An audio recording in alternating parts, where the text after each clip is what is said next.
Hi everyone, welcome to Nollywood Film Club podcast. I am Mr. C of Iroko Critic, and I'm finally here. I've been on a mission to get all the spaces down for the podcast, and if you're listening to this, I have finally reached the most recent podcast. So, I don't know when all of this will be released. That's a different question. Um, but yeah, welcome to. I've already done that. Okay, now. Okay, all right. So I'm sorry, I'm not re-recording this. This is it. On today's space, we on today's episode we'll be discussing a film made by the blockbuster magician Jade Osiberu. Produced, I should say. It's directed and shot by Loukman Ali, very talented, up and coming. I don't know what up and coming is patronizing to him because he's done a couple of stuff by now. But that's just by the way. This is a fun conversation. How many times do I say that? Drink every time Mr. C says fun conversation. I'm sorry, we always have fun conversations. But yeah, this one's a big one because this is one that was loved massively, highest grossing movie of 2022, and Nollywood Film Club saw it, and they have their opinions on it, as you will hear.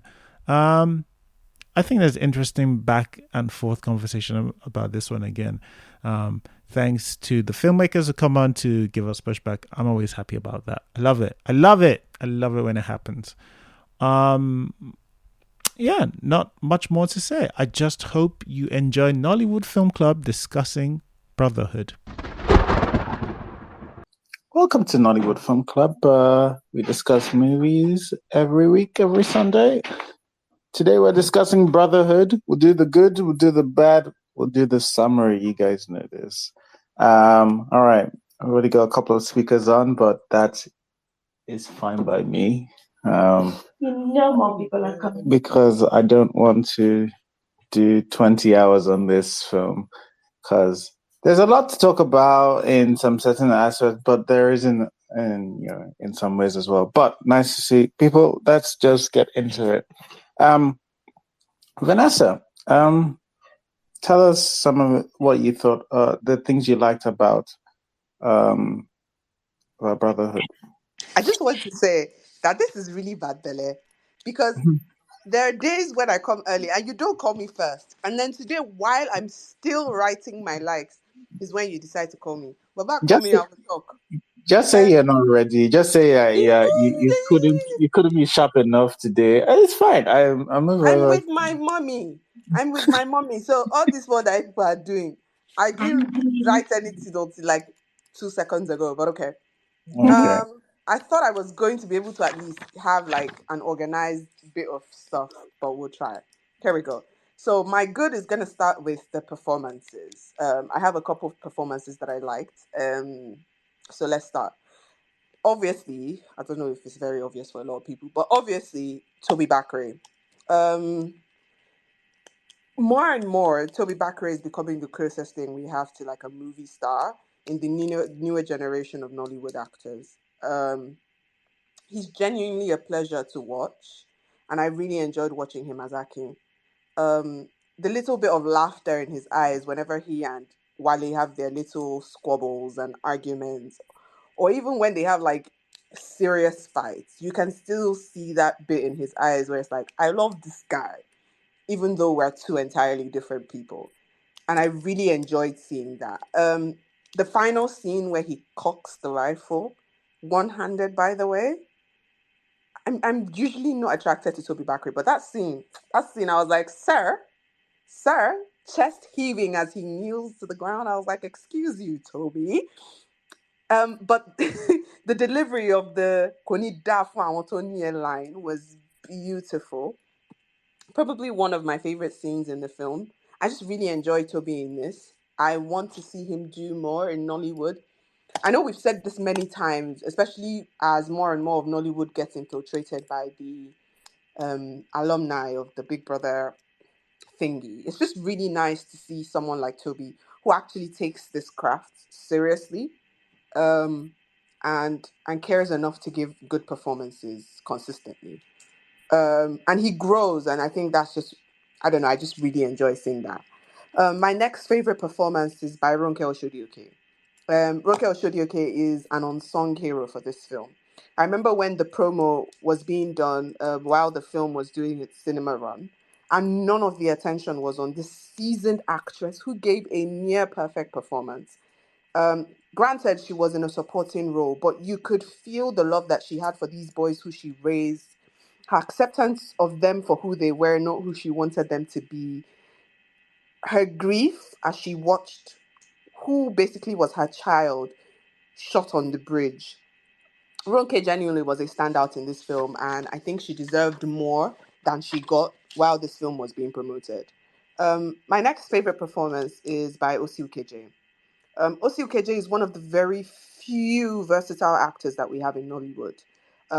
From the beginning of his career in like the Amstel Malta box office reality TV show, I was too young to watch that, but I remember it anyways. Um, he's consistently good, and he's been consistently good. Do you want rom coms? Osi has it for you. Do you want dramatic? Osi has it for you. Osi genuinely is a consistently good actor, and even though I don't think Israel was the right character for him in this, he still delivered.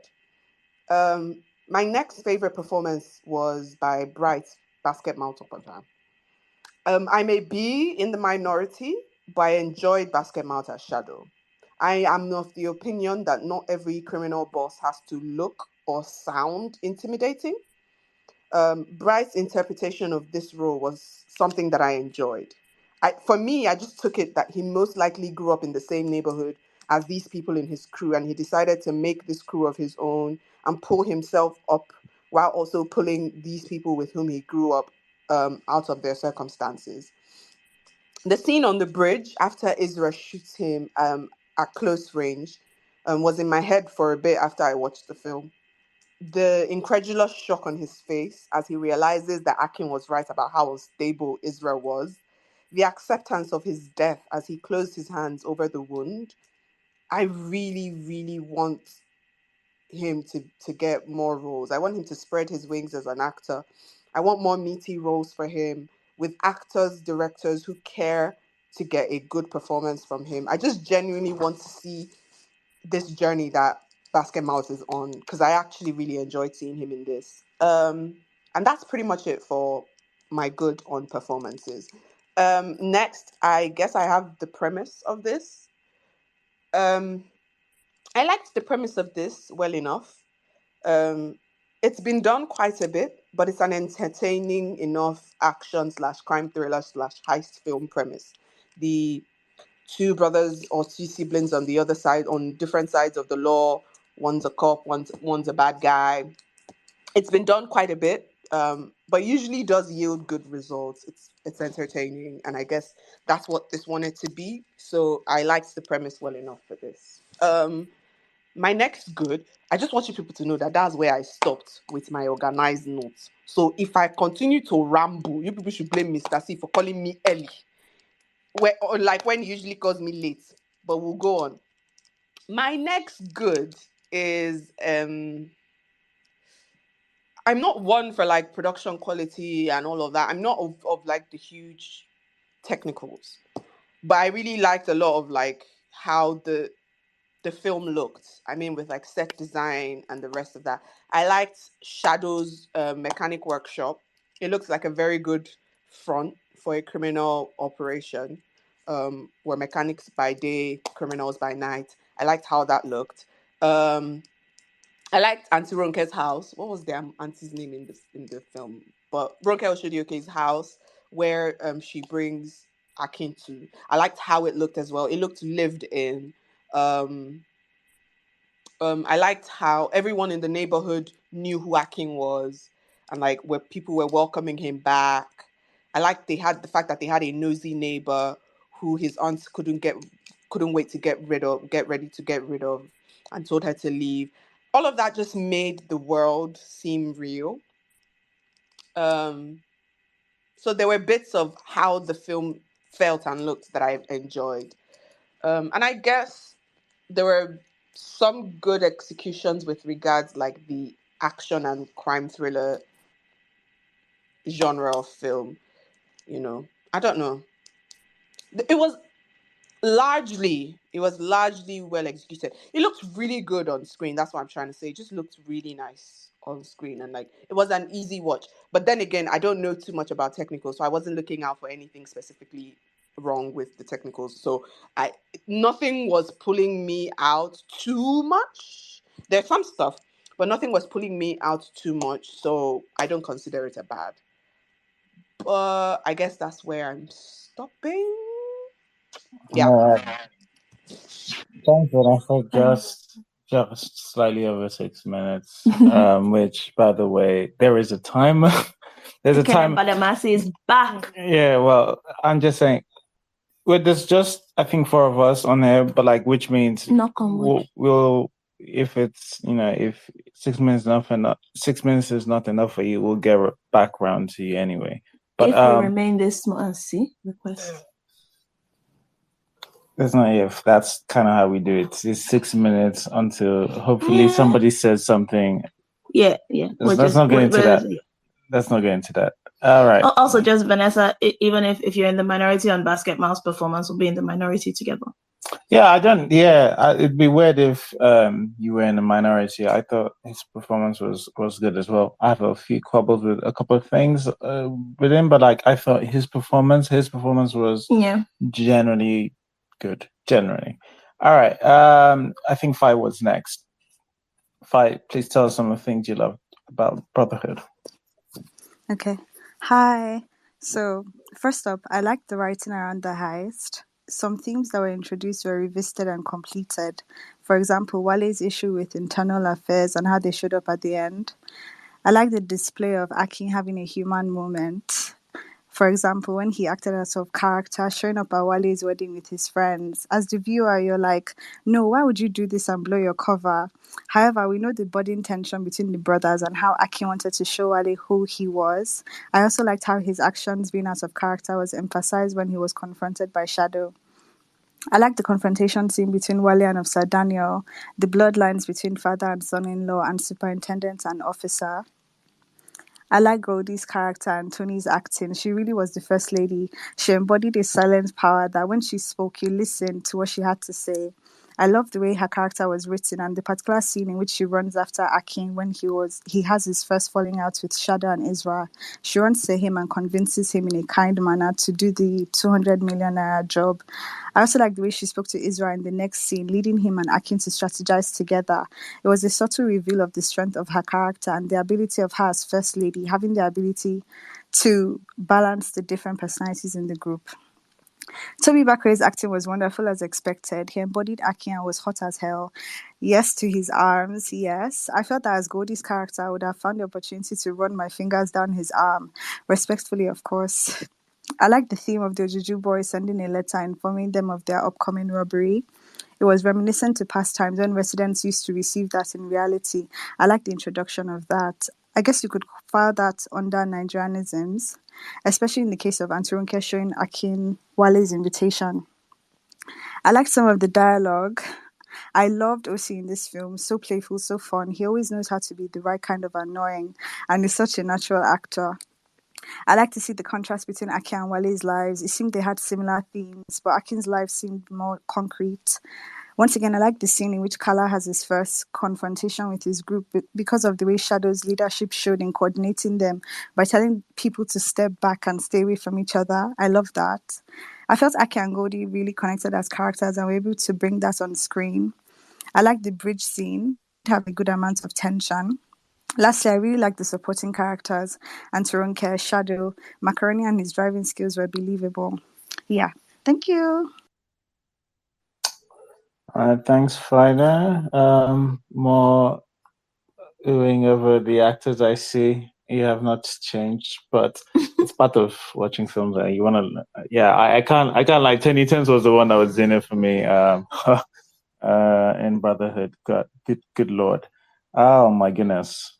Anyway, let's not go into Yes, that. you run out of time. Yes. All right. I think it's Anka. Anka, please go on. One of the things you liked about Brotherhood. Okay, this time I actually wrote, so let me find my notes. All right, so like as an action popcorn set piece movie, I like it. It was entertaining. I was entertained. I enjoyed it. It was wonderful. The jail scenes. Now I want to really bring this out because in Nigeria we have not really done really good. Like somebody's getting out of jail scenes because it's just like it's just some random something. It was never really good, and I really liked the way they did it. And with Runke just staying there and coming to pick this guy up from jail, I was just like, wow, finally an actual like completely looking well to almost real life. That was wonderful. I also like the script of this. This is a big movie, and let me tell you, they set up things and you get payoff. For instance, before we know that we knew what Osio KJ's character was going to shoot that guy. They've already told us that this guy was greedy, that this guy tended to take things over a little bit, and then it paid off. Wonderful. All the like a lot of things of like the characters, they will set it up in like scenes before, and then they come back to it. I'm just like, wow, the writer knew what he was writing. He probably had a lot of sticky notes. Which is wonderful again especially for this type of movie, this big pop action set piece movies. Wonderful. I felt like I was watching like good action movie. It's been a while since we have like a good entertaining popcorn free action movie that doesn't just only focus on the set pieces but actually sort of focus on characters, which is wonderful. What else did I enjoy? I enjoyed when the guy went to go open the underground, like the floor, he was like, where is stuff, right? And then he opens the underground. I was just like, amazing. That looks cool. That looks amazing. Sorry, I'm an action like lover, and I like this movie.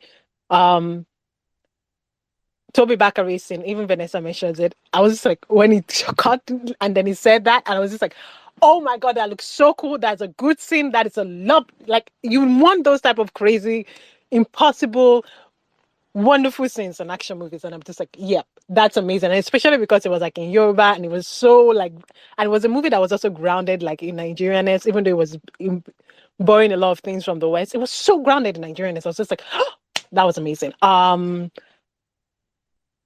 Yes, so the set design, obviously, like the set design, wonderful. I like some of the set design.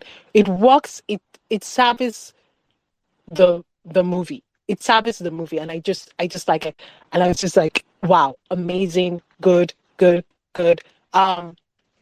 action set pieces too are well done. I don't like they blocked off the third Midland Beach, even the places like the action set pieces that they did. In the beginning, the first action set piece with the drug lords, something, I knew what was going on. I liked that. I liked it. It was wonderful. It was cool. They took care of the kids. I was like, oh, it makes sense. That's good. Yeah, they were shooting around, but like police shouldn't be shooting around in real life like that. But like, yeah, that was. I enjoyed it. Absolutely loved it. Shift kiss. Yeah, the double shot something. Love it. Chef kiss. Love it. It was wonderful. So action sequence was done. Editing, I have to say, one of the things about action is also editing. You need to know who is punching who. You need to know whose team is punching whose team. What's going on? And like last time, that didn't really happen very well. Like it was wonderful. Like this, like the stunt, like we should give it like to the stunt crew and the people that plan the action set pieces, because it's not easy to plan an action set pieces, and it is wonderful that I knew what was going on. I knew who was where. I know what was what. maybe in the bridge scene there was a little bit of like something shaky, but it still worked. Like most of the night, like 98% of it, I liked it. So shout outs to the editor, shout outs to the like set designer, even the fashion, like the costume designer. Yes, did they do much more of giving like characters like a set clothing color? They didn't necessarily need to do that, but what they wore was like it was believable to the environment that the environment that characters were. Loved it. I also love the fact that when we see this elite, we are told that no, this is not necessarily local police.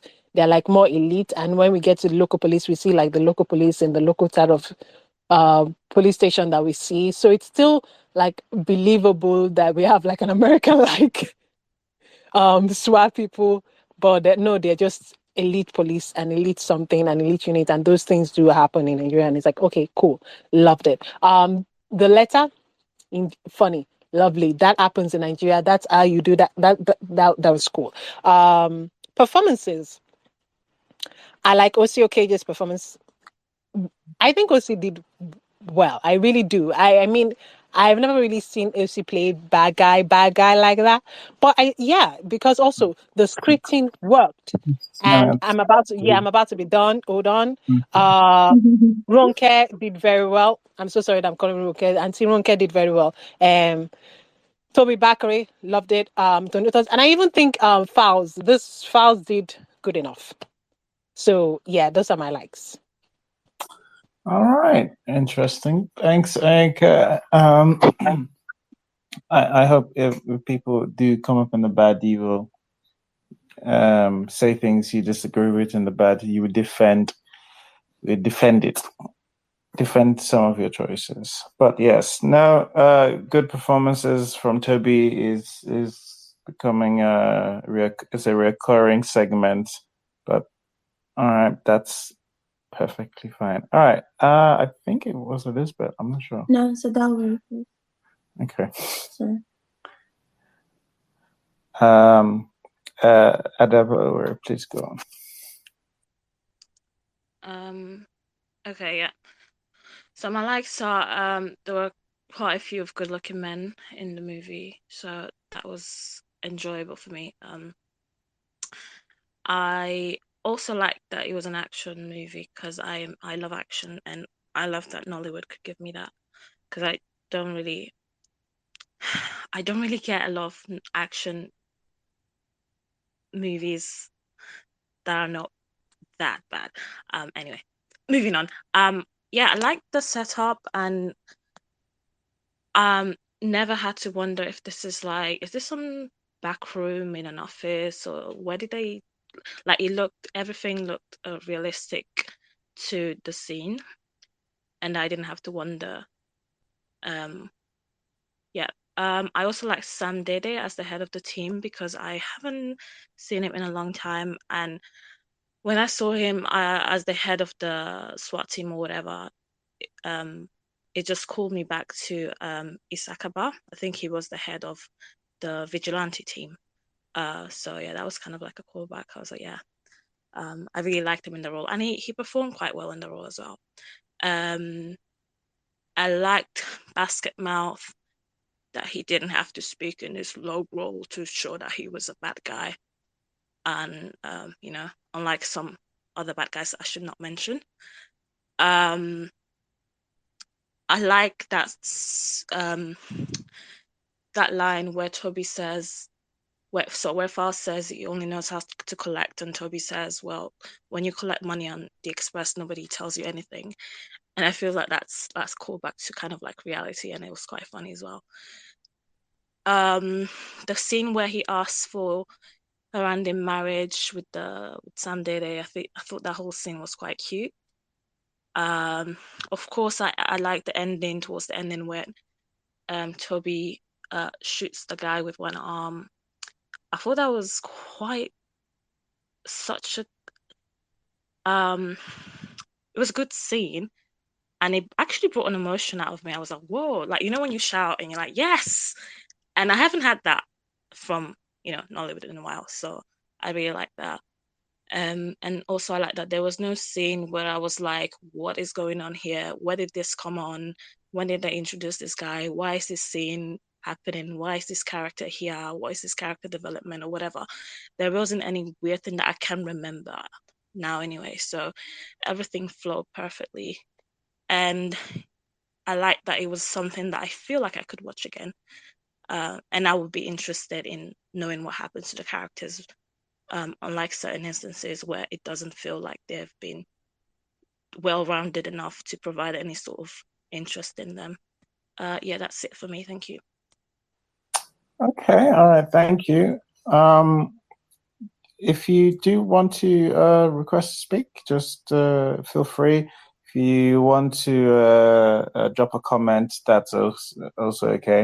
You can also use the hashtag Nollywood Film Club. We are talking about the good, and we will continue with our next speaker, Lisbeth. Lisbeth, tell us some of the things you enjoyed about Brotherhood. Hi guys. So I watched Brotherhood last year in the cinemas, and I really liked it. So what did I like? Let's start.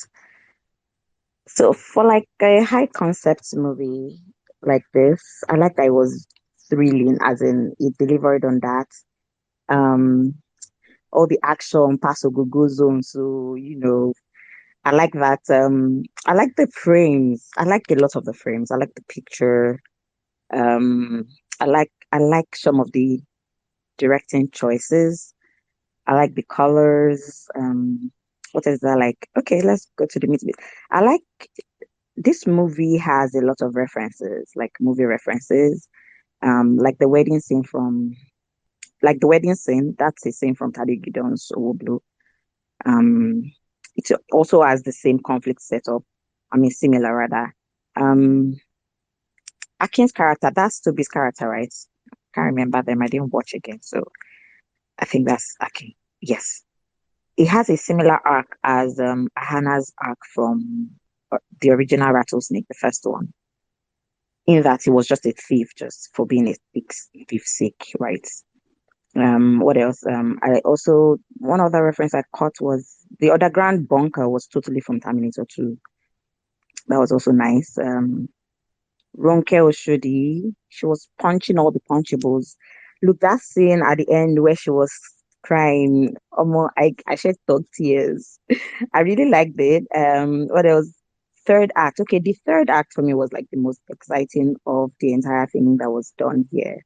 I was really on the edge of my. I mean, I started paying attention from the third act, and you experienced what was promised to you from like the beginning when it started till the end. The entire third Milan scene. I thought it was well done. Also, the third Milan scene, so I think is throwback Paddy.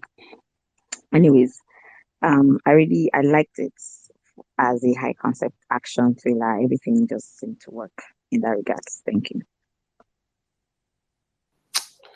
Okay, no. A lot of people like in general. That's not surprising, to be honest. I'm going to read some of the comments that have come through.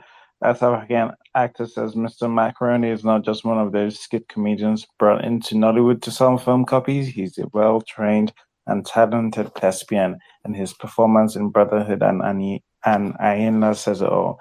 He deserves the role he's been getting on like some wow. We're going with all good and then through some violence right at the end. But thanks, best African actor. And there's also another one. I'm not gonna butcher the Yoruba, but it's the scene Toby says cocks a gun with one hand and shoots the MF. Well scripted, well directed, and well acted scene. All right. Okay. Who do we have next? I think it's Amor Dudu, right? Yeah. All right, Amor Dudu, please go and tell us the things you enjoyed about Brotherhood. Hi everyone.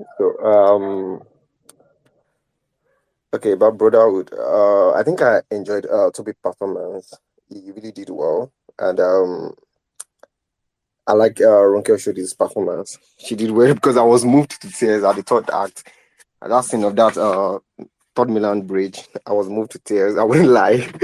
And I like the performances from everyone, almost everyone, because nobody was stealing anyone's shine, you know. Um, I liked that scene with Toby and Usi KJ. The scene where he said Queen Dafa Anthony. I think I liked that part. I like that part. And what else do I like? I like the shootings, the crossfire scenes. They were well done. What else do I like? I think I like the use of language, especially when Rokeshodi is speaking Yoruba. I would have loved. I don't think I had anyone speak Igbo because Kamsi's father, Samdidi, I think he's Igbo, so I don't think I had him speak Igbo. I would have loved that. Well, overall, it's a good film. That's all I have to say. Oh, okay. All right. Um, who do we have next? I think Shagun, you're next. No, hi. The Hi. last. Yeah, I also watched this film last year. I when I came across the trailer, I was blown away. I was like, oh wow, where have these people been all this while? And so I saw the director's name. I went to check his stuff on YouTube, and I saw quite a lot of stuff he had done, shorts, different things that just show all the different aspects of filmmaking that you can imagine. So I said, oh okay, that was when I now decided that okay, I will go to cinemas to watch this. That irrespective of even if the trailer had been somehow based on what I've seen from the director, I said okay. So I went to the cinemas and I was blown away actually. All the performances, nobody overshadowed anyone. That was pretty dope. It was balanced. Even Fowles and Basket Mouth that were the biggest, that seemed like the biggest stars within that particular sphere. Everybody just brought a level of acting that just made it seem seamless. You know, you will root for who you want to root for. It's not like one person did better than the other. Yes, even Dorothy did well, surprisingly, for somebody that is not a trained actor, unless she is, and I don't know. Um, Gibbo Macaroni, it's a no-brainer. I mean, with his skits, he's already acting, so his performance wasn't surprising. OCKJ too. I've been a big fan of him and I've not seen him in a while, so I was really excited when I saw him in the trailer with the hairstyle and all that because that's not the OC I remember. So I was really excited about that. I loved the effort they put into establishing certain things from when their parents were killed in the very intro. That had a very nice. That was a very very lovely touch. Um, what else did I like in yeah, the wedding scene. The cooler was a very, very subtle touch that I really, really loved in the wedding scene. Uh, what else? What else? What else? What else? I'm trying to remember what else was very striking in that film. Yeah, well, the robberies, Basket Mouth performance was pretty dope. I loved what he did. Even all the other guys in the gang, everybody brought their A game. I loved the RPG part of it, and then the bridge scene too was dope. I mean, looking at it, there was nothing I could point at. Yes, and audio was decent. You know that I love audio. Audio was decent. The director really did well. Lighting too was dope. I don't think I can see anything else. The dialogue too was pretty organic to a certain degree. It's not like what I've been seeing in a lot of Nollywood things. The dialogue was very organic and moving, and then yeah, that's pretty much it. Overall, it was a very, very good action film for me. It gave me everything. It gave everything an action flick is supposed to give. I was pretty impressed. That's it for me. Thank you. All right. Thanks, Shagar. I think we have one more person on. Obina. Okay. Obina's just come on. Obina, please tell us some of the things you enjoyed about Brotherhood. Hey, everyone. To say that I was excited about this film, especially when the announcement was made, it's just I don't even know what to say. I was filled with a lot of joy and excitement because I'm very focused on African cinema and what's people who are doing great work on the continent. And I had followed Loukman Ali's work for a while. If you've seen Girl in the Yellow Jumper, you understand, that this is no ordinary director. I mean, he's a young guy, from what I understand, and he has done really, I think six rounds at Girl in the Yellow Jumper. He's an astute author who has, you look at his work and you see somebody who consistently working like that. He's not going to be far from the top in the world, to be very honest. And when it was announced that he was going to be working with Jade on this film, I was beyond excited. So when the trailer for the first look for the film came out, I was not surprised. And it's very, very clear to see. He's somebody who is so particular about the picture. And let me just digress a bit. I was at Cannes and somebody was talking about a film he put in his work in, and he created an entire lookbook of his films from start to finish, a whole film on paper. And that's the dedication to detail, So when you see that translate to other projects, you're not surprised, because that is what happens when there's excellence in the work that you put in. So when I was excited, I went to pay to see Brotherhood. I went to the cinema to go watch it, and I was really blown away. First of all, the choice of lighting. Lighting is what defines the mood in the film. Lighting. When you get the lighting right, you get the mood right, you get the tone right. It's almost like great icing on the cake, because everything looks great.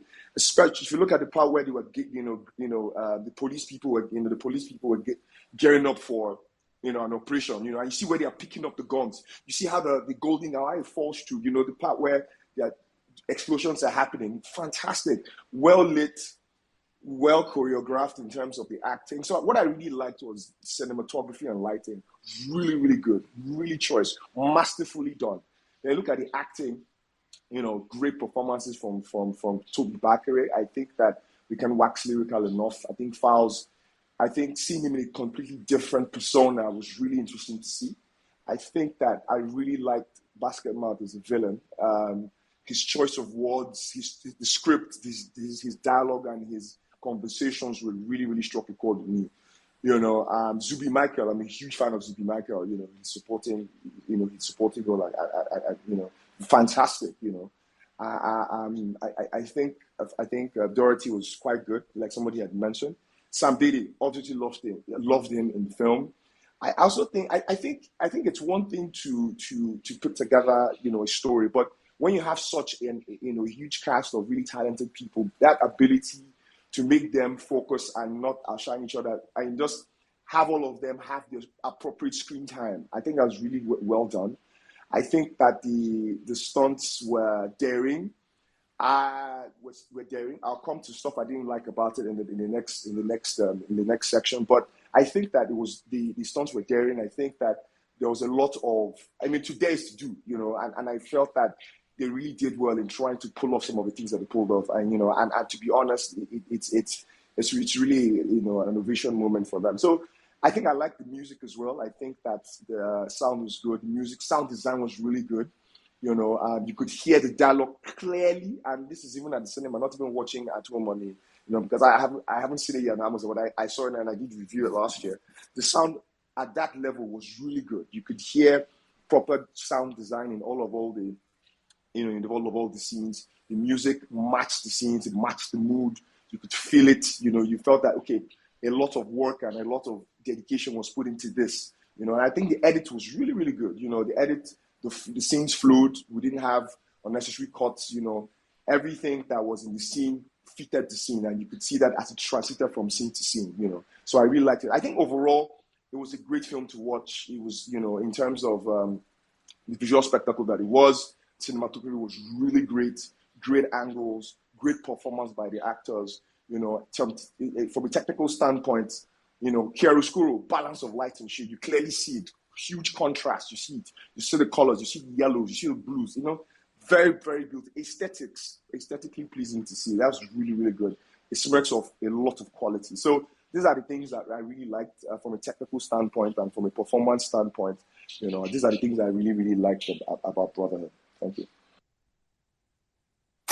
All right. Thanks, Sabrina. I'm just going to read some of the comments that have been coming up. We are talking about Brotherhood at Nollywood Film Club. Jess says, Diane is like the Nigerian female version of Ryan Gosling. I do not know what Jess means by this, no idea. but thanks for sending in the comment. Yinka says, yes, I love the language of the movie. It's balanced. It balanced the Yoruba, the Pidgin English, the Little Igbo, and English well. I think I agree with that. Yes. Maris says, I love the song that they was playing when they were about to attack the bullion van at the Third Mainland Bridge. Everyone did excellently well. Swanky sarcasm to Wale was something else. Akin was stubborn. I enjoyed the part where Kamzi introduced Wale, I'm guessing. Well, thanks. I want to say Maris, but it might be Mary. I don't know. But anyway, you can send in your comments. We are going to get to Mrs. C now. Ooh, okay. Mrs. C, what did you like about Brotherhood? So I liked a few things about Brotherhood. I think. Wait, first, are you telling yourself? Yes. Okay, go ahead. And you've taken some of my time now. I liked a few things about Brotherhood. I think I think the best thing about Brotherhood is that it, followed Shantytown. So palette cleanser. For the acting, as everyone said, Toby, brilliant. Absolutely, absolutely fucking loved him. He was great. And I love that he is consistently good and actually seems to be getting better. I love it. I rate it. More of it. Ronke, great, brilliant. Given Nigerian mother, I know she was their aunt, but she was their mother de facto, right? Mother figure. Yeah, exactly. So she was really given that. That was great. Zubi was great. Unfortunately, it's a role that mainstream Nollywood seems to typecast him in. I would love to see something else, but in the role they typecast him in, typically he's good. He was good. OC, I love him. Fantastic. Love him, love him, love him. He was great. I actually have Fight Me on Basket Mouth in my notes, but it doesn't seem like they're going to need to fight me. I thought Basket Mouth was good, and I agree we don't need our villains to be all the time. Just be a person and you can still be menacing and it's going to work. I liked Sam Dade's performance. Mr. Macaroni as well. I did like, we've seen him in something before where he was good and then we saw him in something else where he wasn't good. So I think I'm happy to settle on it being a directing thing when he's not good. I don't think Tony Tone's lines helped much, but she's such a delight to have on my screen. I think some lines were cute. When Toby and Tony were flirting, I thought that was cute. When Basket Mouth said, I know they visualize your plan. When, it was like, you did visualize my plan. I loved it. I thought that was great as well. The end when he goes, Olokwa, I think it was supposed to be cute. There was something missing from the setup but I like the thought behind it. Again, the premise I love. This is great popcorn action. You know what I mean? I was like, if this gives me what Sugar Rush made me feel, I'd take it. But anyway, I love the idea of a Juju Boys as well. Toby got jacked for this, which, he took this seriously enough. That was great. And when the car flipped, right, regardless of the mechanics of the flipping, and the camera showed it, there were people inside. It didn't suddenly become empty. That was nice. I like that. Plot-wise, I like that the first heist took time to execute, right? Instead of, hey, look at the idea, we're doing this tomorrow. That, showed some thoughts behind, how much work a heist is actually going to be. There was thought behind that. I like that OC's double cross wasn't out of the blue. I'm still a little bit unsatisfied with some of the setup, but I like that it wasn't, look at this plot twist. He has shot this guy versus it being, of course he would do that. Of course he would fucking do that. Then the bit about sending the letter ahead, the Ojuju boys sending the letter ahead that they were coming to rob, I think that was good. That was a nice touch because especially during the pandemic, there was a lot of that gangs sending letters to an estate that were coming to rob a week. The audacity. I like that a lot of the trailer happened really quickly into the movie. That was good. It meant that they gave us, there was room for things we hadn't seen in the trailer. I thought that was great. Akin showing up uninvited to his brother's wedding with his gang. I think I liked that. I thought that was funny. And it seemed like the kind of thing your brother would do to wind you up. I think it would have made a bit more sense if we'd seen him making more of an effort to get his brother's attention beforehand or to mend fences. So a little bit more background would have helped elevate that. But I still like the thought behind that. Okay, I still have time.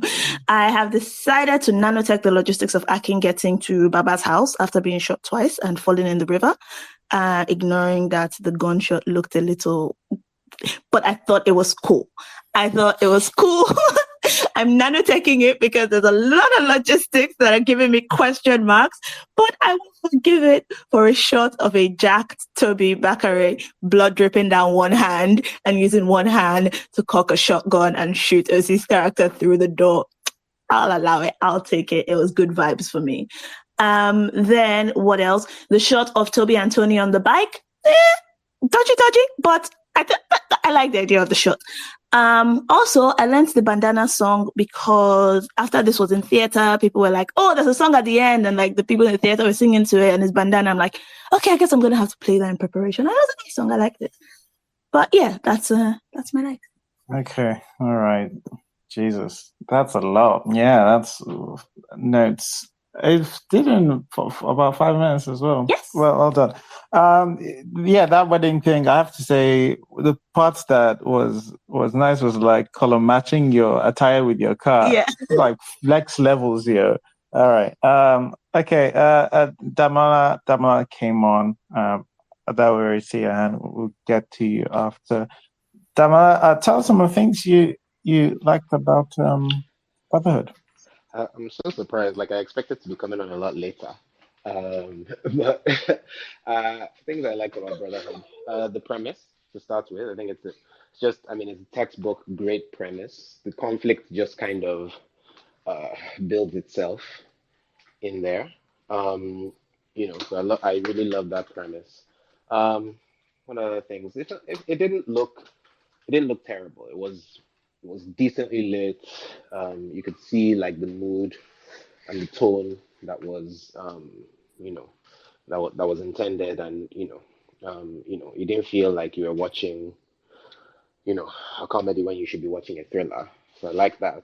I really like the balance of language. I think I actually would have liked more of it to be in native language because the scenes where like Toby and Files were speaking in Yoruba, stuff like that, or those were I don't know. I just felt the emotion come through more in those scenes. Um, you know, I liked what did I like? I mean, there's some scenes that were nice. Like I saw some of them in the trailer, like the shots of Tony Tones and Toby on the bike. I mean, from the trailer, I was kind of sold on the film because when I saw that shot and everything, I really wish they'd made more of that. I don't know how they could have, but I really wish they'd made more of that. And I didn't hate the ending. I wasn't. I mean, it's a contrarian thing because I didn't love the ending, but seeing that, like the mechanics of like Osi getting shot and then flying back, I really did like that. I also like the car flipping a lot. At least the first part of it, that slow motion thing where the car was flipping, really like that. It's a great shot. You could really feel it. I did like the planning of the heist as well. The way Toby, I liked the fact that Toby kind of, I keep saying Toby, I just, characters names escape me. I like the way he laid out the plan, and it kind of made sense that, he had these contacts and this person could do this and that person could do that, so it just kind of made sense. I did like the underground weapon silo. Um, Again, I wish they'd kind of approached it differently. So I'm kind of going into dislikes now because the guy said it's under your feet. I really wish he hadn't said anything. Like if he just kind of moved over to him and then pulled the chain and then showed that it was underground, I feel like it would have been more powerful. But I love the fact that it was an underground silo and he didn't necessarily take him to a location where the weapons were. Um, what else? What else? What else? OCUKJ is always a delight. I mean, people might say it's a hot take. I think he's the best Nigerian actor alive today. Um, uh, Falzan, Toby's always great as well. Like, I mean, he's. I don't think I've seen him do any bad work, really. He really does have the instinct for this job, and he's always able to kind of pull something from deep down inside. I remember when I watched the Blood Covenant, you know, I really, really felt his struggle in that with, the decisions that were being made. And again, here as well, I could feel like his distance from his brother and him wanting to kind of get closer to his brother, but at the same time, you know, being compelled to, this life of crime and stuff and everything. So he's always great to watch. Those are kind of the standouts for me, to be honest. But yeah, those are the things that I think I kind of liked about the film. So I'll hit back when I get to the dislikes, I guess. All right, thanks, Tamala. All right, and Rotimi, tell us some of the things you liked about Brotherhood. Yeah, hello guys, happy new year. Hi. Yeah. First of all, like, it was good to like see very bold and ambitious like filmmaking. Like it was like it's not every time we get to see like in Nigerian and in Nollywood film on this about like action, crime, thriller. Yeah, it was ambitious.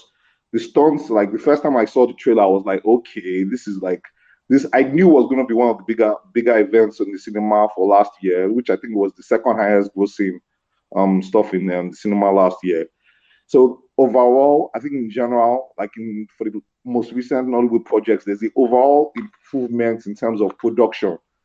I think like in terms of the overall production, there's a deliberate attempt to make our productions like trying to raise the level across the board for everybody.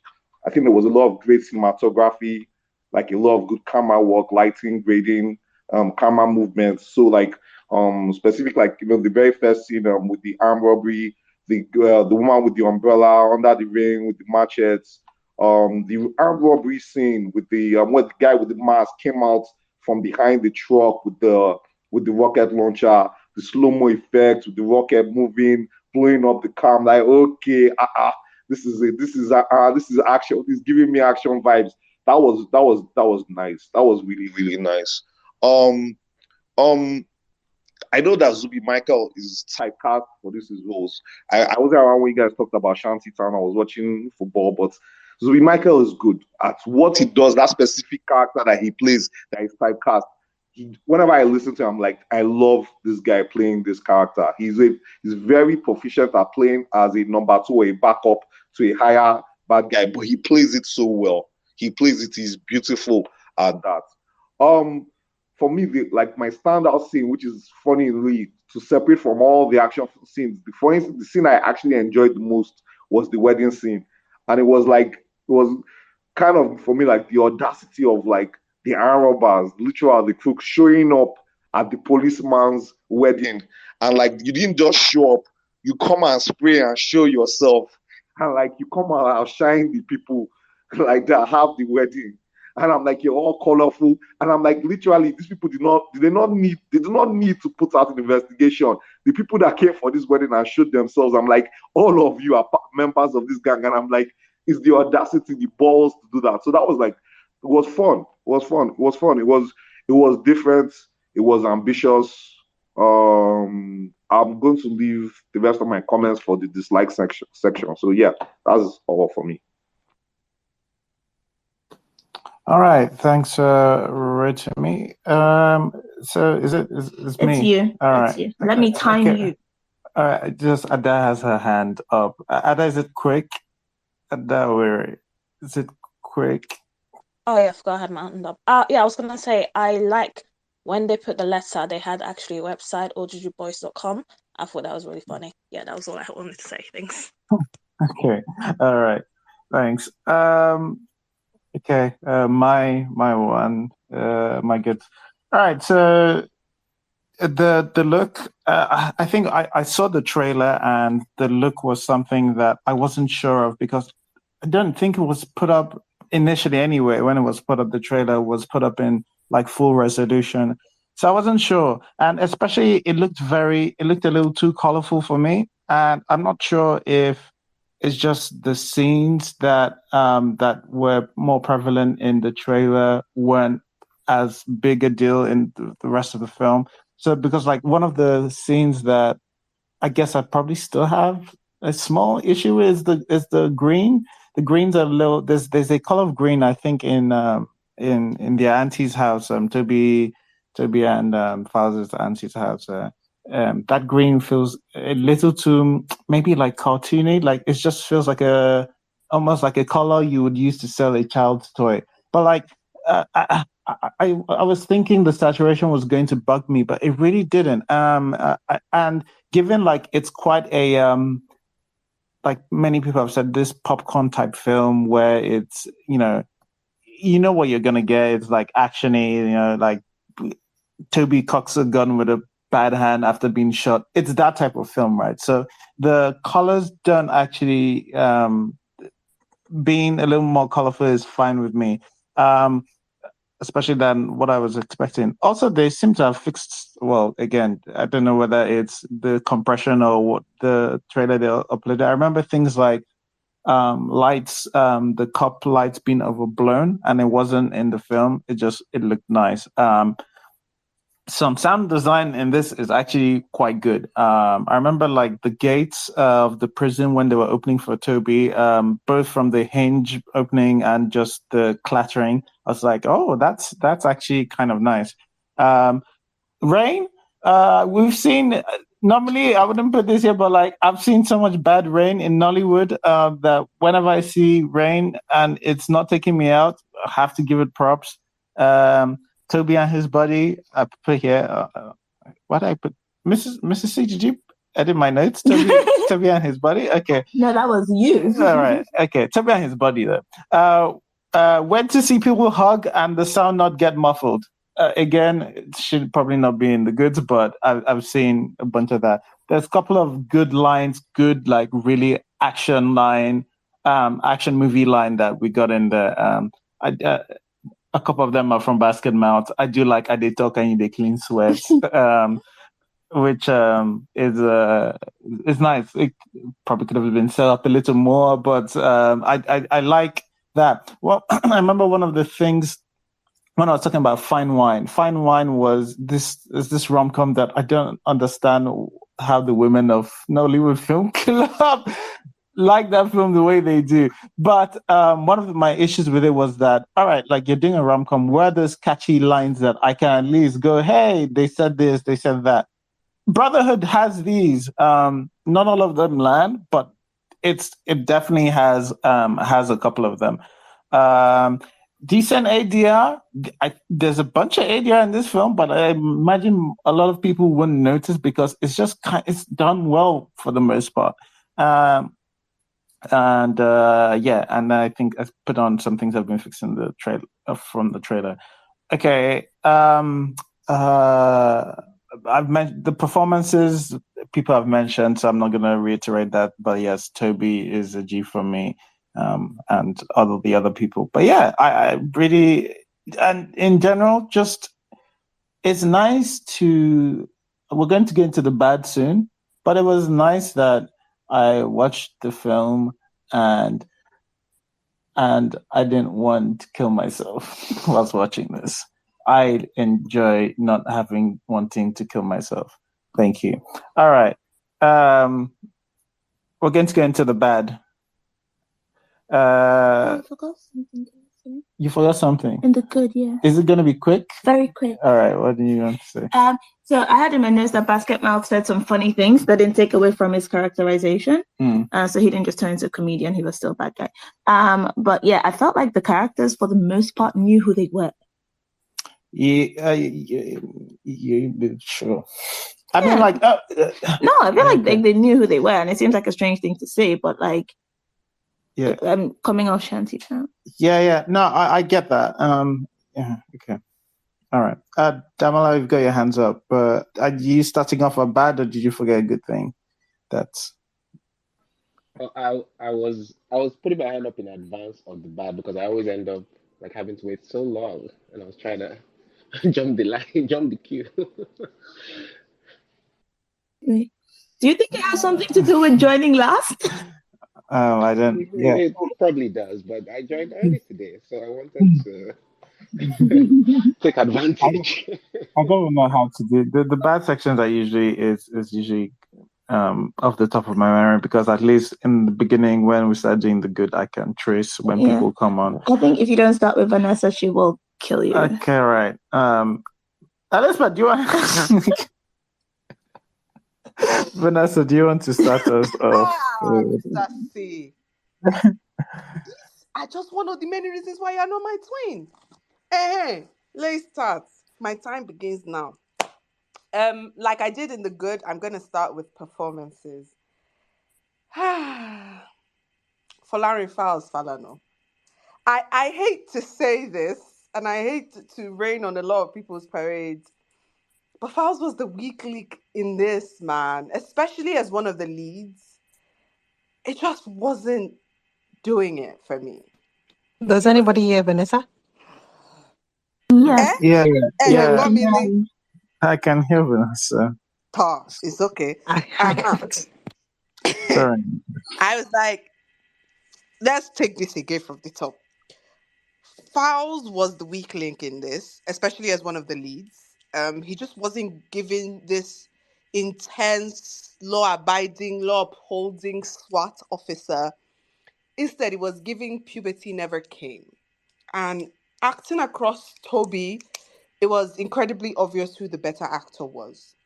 The delivery of the "we have you surrounded" line on the bridge was supposed to evoke emotion in the viewer. And as a viewer, it fell flat. I just didn't buy it. And me, personally, I would have moved because nobody could tell me what to do. OC, in my opinion, would have been a better Wale. I just think it just wasn't enough. It was a passable performance, but with what Toby was given, it just wasn't it. Next, this one hurts my soul. Tony Tones. I just didn't really believe Tony as Goldie. And maybe it's because it almost felt like she was giving a performance that I had seen before. And so it just felt like there wasn't any dimension to this character. It was her interpretation of a baddie. And I think she has one that's her go-to. And I just think there wasn't a lot of sides to this character. And maybe I shouldn't blame it on her. Maybe I should blame it on how Goldie was characterized. Sorry, Fida, but Goldie wasn't giving First Lady. She was giving me, one of those pick-me girls who go and stand in the middle of two men who are fighting. And then she cradles one's face and she goes, "Look at me. Look at me. Look at me. This is not who you are." Yes. Especially after she ran after Aki. I saw that. Okay, I'm glad you saw it, Fida, because this wasn't First Lady. And I don't know. I just wished and I hoped that they had kept her as aloof.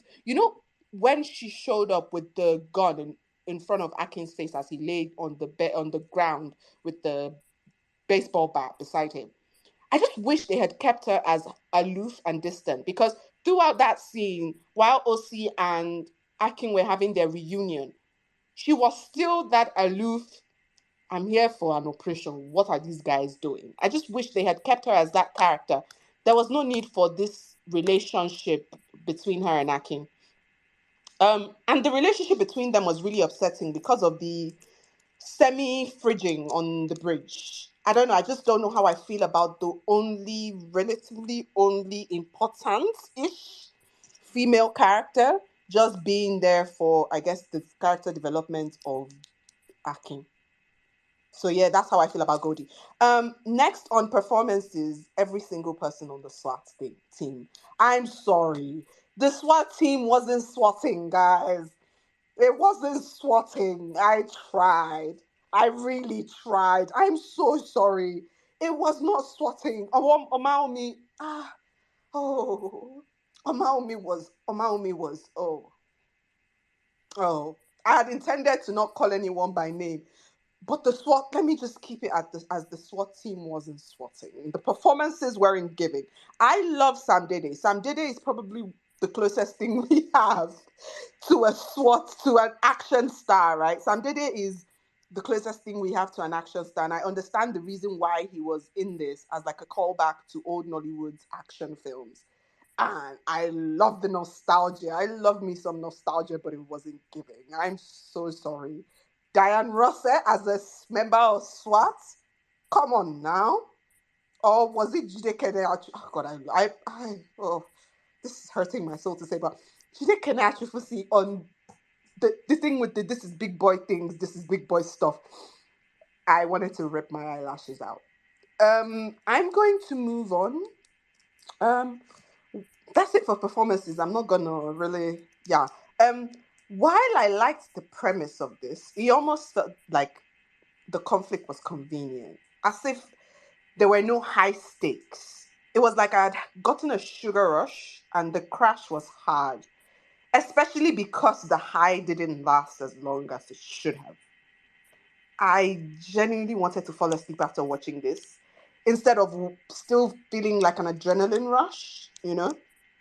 There was no motivation to want to watch it again, um, replay my favorite scenes. None of that. I genuinely just got off my phone and moved on with my life. Um, I also wish we had gotten a scene with Akin and Adura, that's Mr. Macaroni's character, especially because it was established in the beginning of the film that they were in jail together. I wish there was a scene, maybe a 30-second scene, just about Akin talking about a backup plan in case Israel flips on them. Mainly because it already had been established that Akin didn't trust Israel and hated how erratic he was. And with how important this second heist was, and because Akin didn't want to do it in the first place, I just wish we had gotten a scene where he was speaking about a backup plan. Just to Yes. solidify, wait, I'm finishing, hold on. Just to solidify him appearing at the Baba's house at the end. I also hate to rain on everybody in the cinemas parade, but Bandana at the end of this film had the opposite effect on me. I love Ashake, but I was not geeked to hear Bandana. And that's pretty much it. Okay. I'm with you with the song. Maybe it was a cinema. Maybe it's one of those you had to be there moments. I didn't. I was like, oh, is this the song? Um. Anyway, I do have to say there's one good I forgot. And I can't believe I forgot it because like it's one of the biggest thing for me is the cinematography and the feel of it. It's shot with these long lenses that happen to like I want to say British police procedurals, and it's where like there's a lot of tight shots and like they're handheld and any small movement tends to like feel exaggerated, almost to like give you like oh we need to move quickly. But yes, that's the thing. And somebody mentioned something that I can't believe I didn't speak of. Thank you, Jess. But Jess says, love that they didn't just slap an orange and teal lot on it.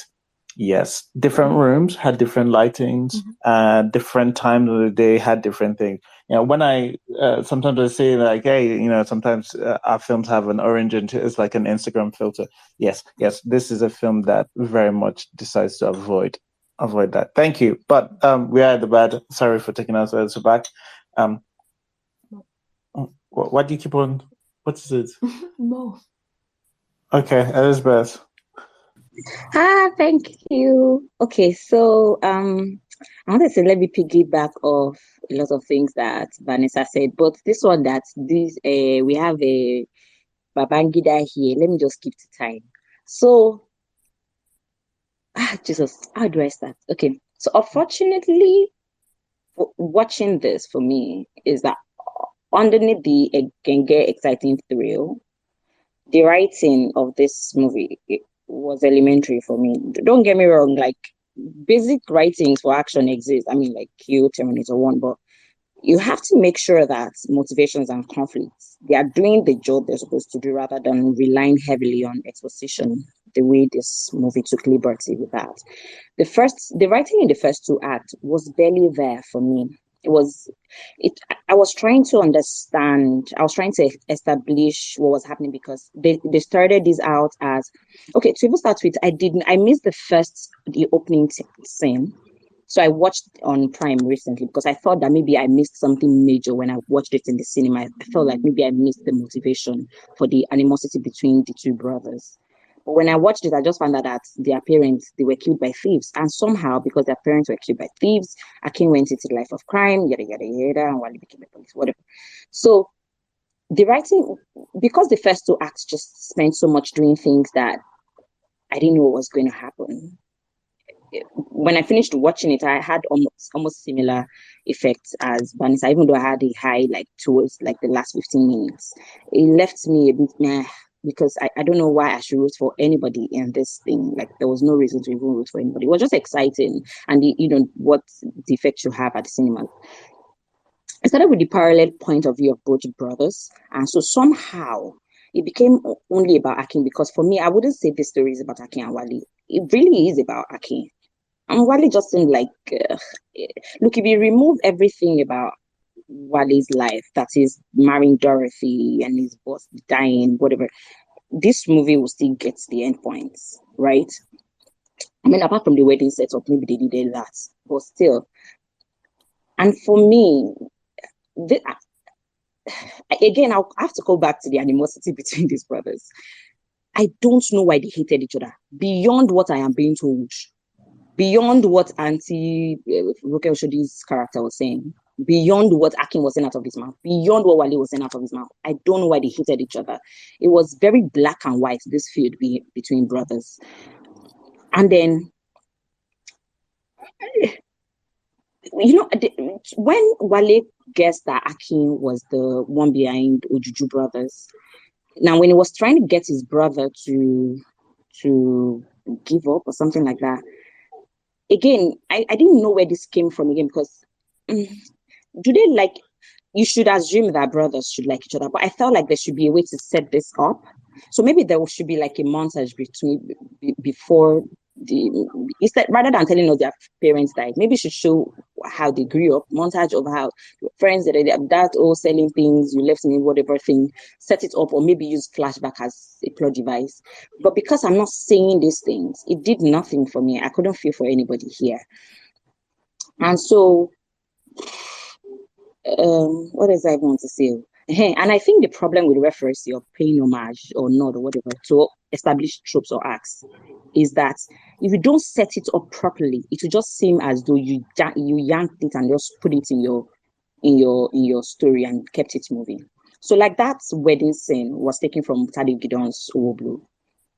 And in that, the way it was set up in the original, the reason why that in that one rather there was no brother, but he didn't invite his thieving gang to his wedding because he didn't want to be associated with them because he has a different life outside of them. But they crashed it and then they were caught on tape, and that was supposed to be used for the conflict. But here, now, contradictions. Sorry, I'm babbling, but contradictions. Akin said to his team members, let me use that word, not even gang, that please don't let us spend money. So you know what they did? They went ahead to buy flashy cars or rented flashy cars and went to go and spray plenty money at that. And it happened like a scene before that, or two scenes before that. You collected your money, you were going to stay low. You said, let's stay low. Then you went ahead to not stay low. And then there was another contradiction. And that was why that wedding scene for me didn't work. Because I'm like, I don't know. So it seemed convenient, like the way Vanessa said. Some of the conflicts here, some things that happened, the setup just seemed convenient. Like in that this scene has existed somewhere, I'm going to put it into my own and use it to drive my story. So it just seemed convenient. And then another contradiction was the second. Akin had something against killing, right? We were told that, we were shown that. Why did you kill? Why did you kill? We were not supposed to yada yada. And then he went ahead to kill his brother's father-in-law. And that was also wasted because nothing happened from that. And really, let me just say this because it follows what is in my head right now. That scene annoyed me at the end when he called his brother and the Eldara. and the cinema was clapping. I was like, yikes, are you okay? Killed his brother's father-in-law. Abi, is the only me that noticed this thing? I didn't care because I'm like, this is, and it's not just having an imperfect hero, right? Like Ahana from the original Rattlesnake. We know he just likes the life of crime.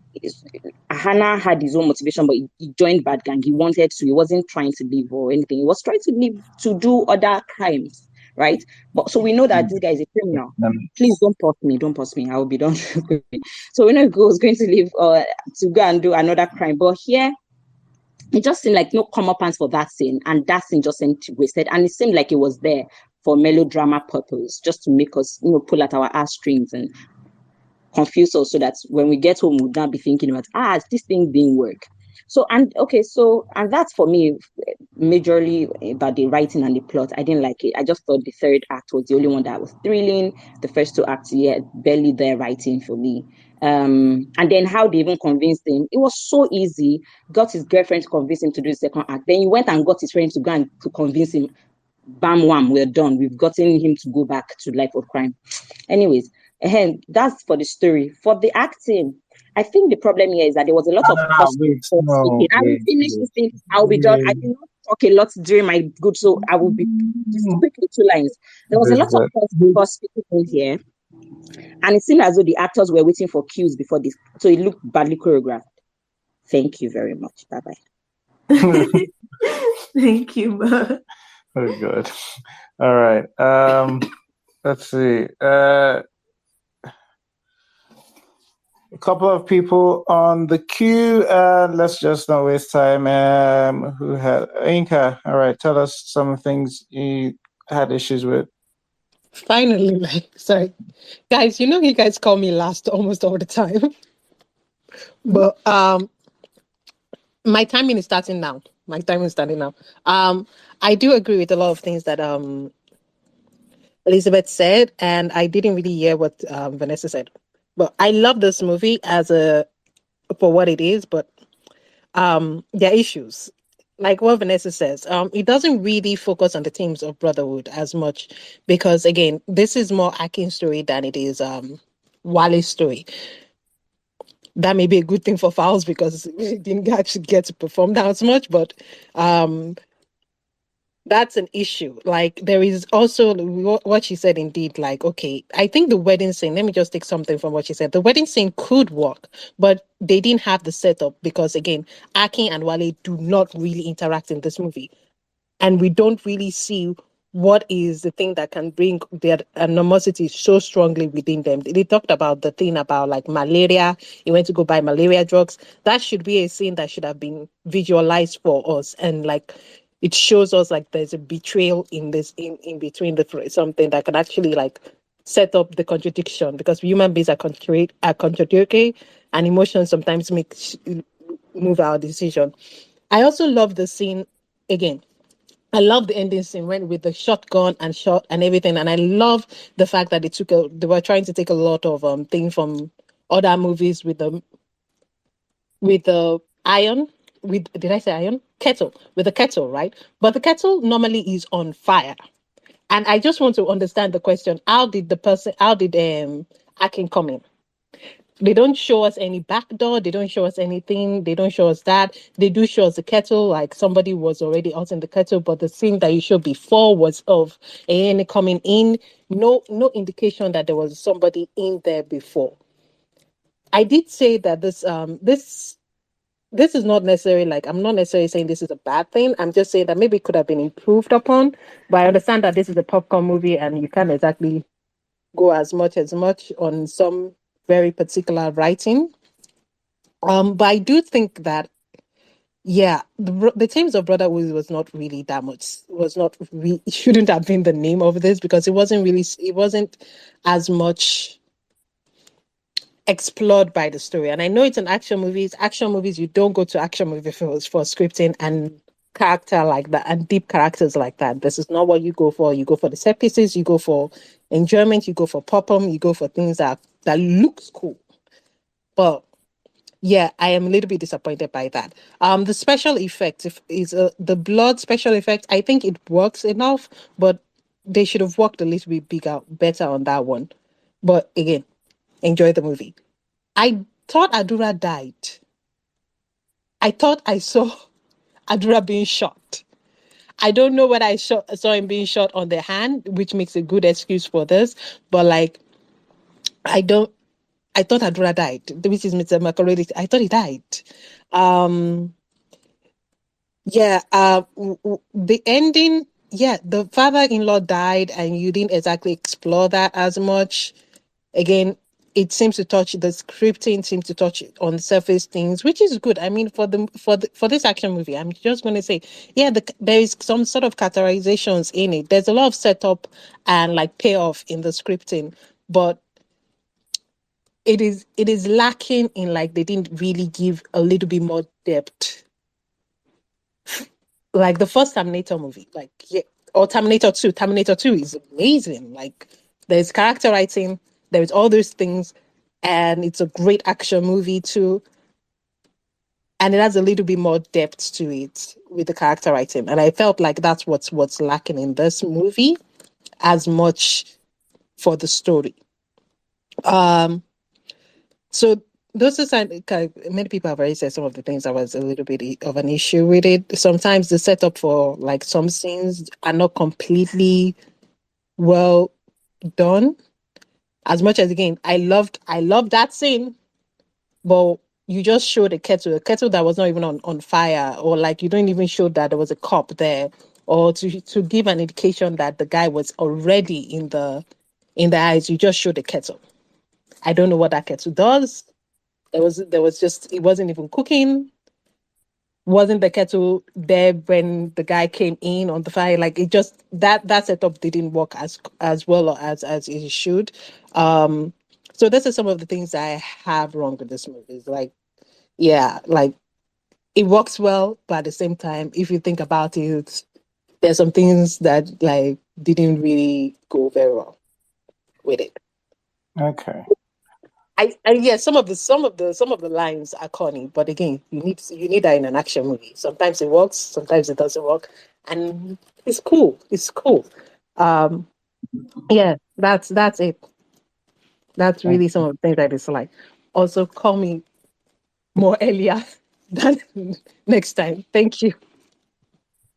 All right, thanks. I'm gonna start banning everybody that even questions me. Sorry. My mind. Questions my mind. All right. I don't know who. Fi, do you want to tell us some of the things? Yeah, sure.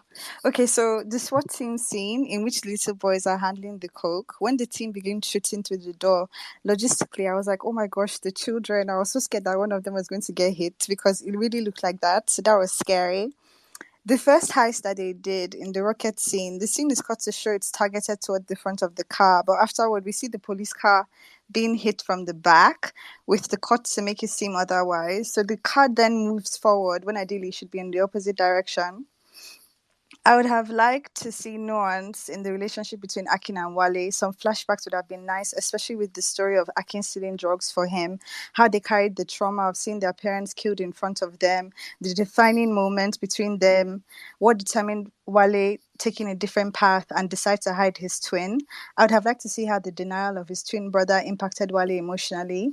It's something I felt hung in the air even when Israel introduced Akin as a twin. My siblings are twins, so the denial of a twin, I know that what that feels like, because it's like losing a part of you. So I'd have loved to see that pain in the story. I also would have loved to see some twin quirks, like similar mannerisms, something they shared in terms of thinking or attitude or habit to show they had that twin connection. I'd have liked to see the relationship between Kamsi and Wale and how that fueled the loss of his family.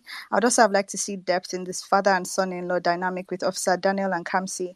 That feeling of his emotional void was only told, not shown.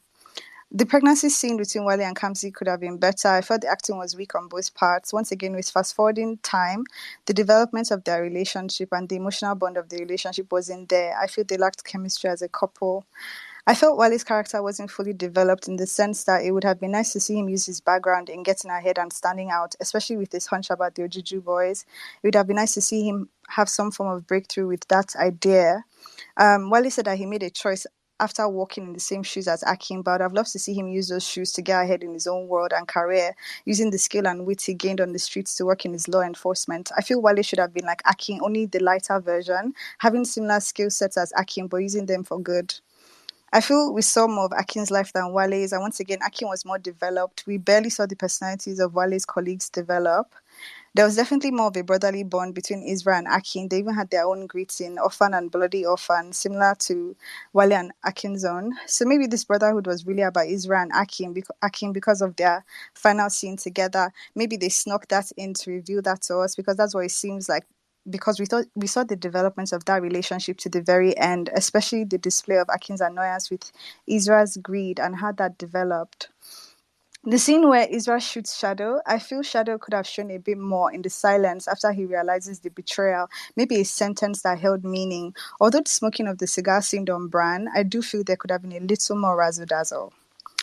I don't feel we got to see Wale explore his grief after losing his father-in-law, nor an expansion on Akin being the shooter, no funeral scene to show the pain. The end with Wale finally showing a sense of brotherhood on the bridge would have felt better if it was built up. How did Akin get to the house Israel was in? How did he know the layout of the house to sneak in? Did I miss something? Lastly, the phone call between Wale and Akin at the end, I felt a form of closure beyond the greetings would have been good for the story. I definitely didn't feel a bond. Sorry. Thank you. Thanks, Fi. Let's all go home now. Yeah. House now. Yo, if I a lot of those things, yeah, where my issues. I think you talked about. I think you talked about one of the rubbing scenes, and that's one of my issues with the action in this is that sometimes the spatial awareness. This movie doesn't have that. Sometimes I just don't know why things are in the position they are in, or what why a thing is here, or how this person could be seeing this that. Like Zuby was looking through the back mirror, like you really concentrating, and then I'm like, but like, isn't that truck behind him? And like they're at the back. How can he see the moment like he unlocks the door, unlocks the van? Anyway, but yeah, it's little bits like that. We'll get, I guess I'll get to my turn. But anyway, thanks for who do we have? Dama, do you want to tell us some of the things? Yes. So first of all, like, it's wickedness to put me after fire because I don't know what else I'm going to be saying, to be honest. I'm sorry, that was just such a thorough job. Can we be friends? But anyway, the stuff I didn't like. So I think one thing I'll kind of start with is I think it's a point I've made a few times. I don't like squandered moments in films. And I feel like there were quite a few here. I mean, if I touched, I mean, she pretty much told us every single one that there was. But look, I'll just try repeating just because they really did pain me. So there were a lot of twists and turns in this story that were simply not properly set up, in my opinion, from the jump, right? I mean, she talked about like the brotherhood between Toby and Fowles, just why they kind of went in opposite directions and everything. Toby's whole approach to his criminal lifestyle. We didn't even know like what was that based on. Was he just is it just the typical Nigerian dream of trying to make it in life, or what was it? It kind of felt like Fowles' own was there because okay, seeing your parents die, you want to be in law enforcement because you want to stop it from happening to other children. But we never saw like in their eyes, we didn't see like in Toby's character's eyes like, oh, I like the power that these guys held over us by killing our parents or what I don't know what he took from that. What was the lie that he believed that sent him down his own path? I don't know. So and he meets the Ojuju boys, and yeah, he's been in a prison, but the minute he meets the Ojuju boys, he wants to upgrade them. Why? Because this is the opportunity he's been waiting for all his life to put his plans into action. and help, make a criminal organization better that run than it is. It didn't it just didn't seem to follow for me. Um, there's a lot of like little things which, and some of these are like more like questions, like why did they do this, why did they do that, and it's let me just skip that because I can't remember the details, but I'll start with the SWAT. I'll go to the SWAT team. I agree, I didn't think they were swatting. um I guess it's maybe just preference, or maybe just the kind of picture I have. Maybe it's too informed by Hollywood, I don't know. But the picture that I have of a SWAT team in my head is tough people. They don't have to be, I'm not saying they have to be ugly. They can be beautiful people, and I think quite a few of the SWAT team were kind of good looking. They just didn't seem that rugged to me. Like these are people who literally go into the toughest situations, shoot first, ask questions later, and come out on top. They did not seem like they'd been through it as a team. They didn't even really seem that organized as a team. Like you didn't have like who's the sharpshooter, who is the melee person, who is the technical person, who like they didn't have their roles in the team really. The scene where they broke into the drug den, they basically listened. They listened through the walls, and that's fine. I didn't necessarily expect them to have like a camera or a monitor to see what was going on inside, but you just listen inside. So you're like, okay, there are people in there, right? And I guess you have your intel as a drug den. But how do you know it's a drug den? By listening. Um, how do you know how many people are in there? What if you got in there and they all had their guns raised and just took you out? I guess you can put that down to that's the danger of the job, but it's called SWAT team, so special weapons and tactics for a reason. Like there have to be tactics involved. So you have to know exactly where you're going before you head into the situation. It's just the way I'm thinking about it, and it didn't seem like they were like that. JK is then a lot of the characterization in general as well, just in terms of people's motivations, their goals, and everything. It just wasn't there.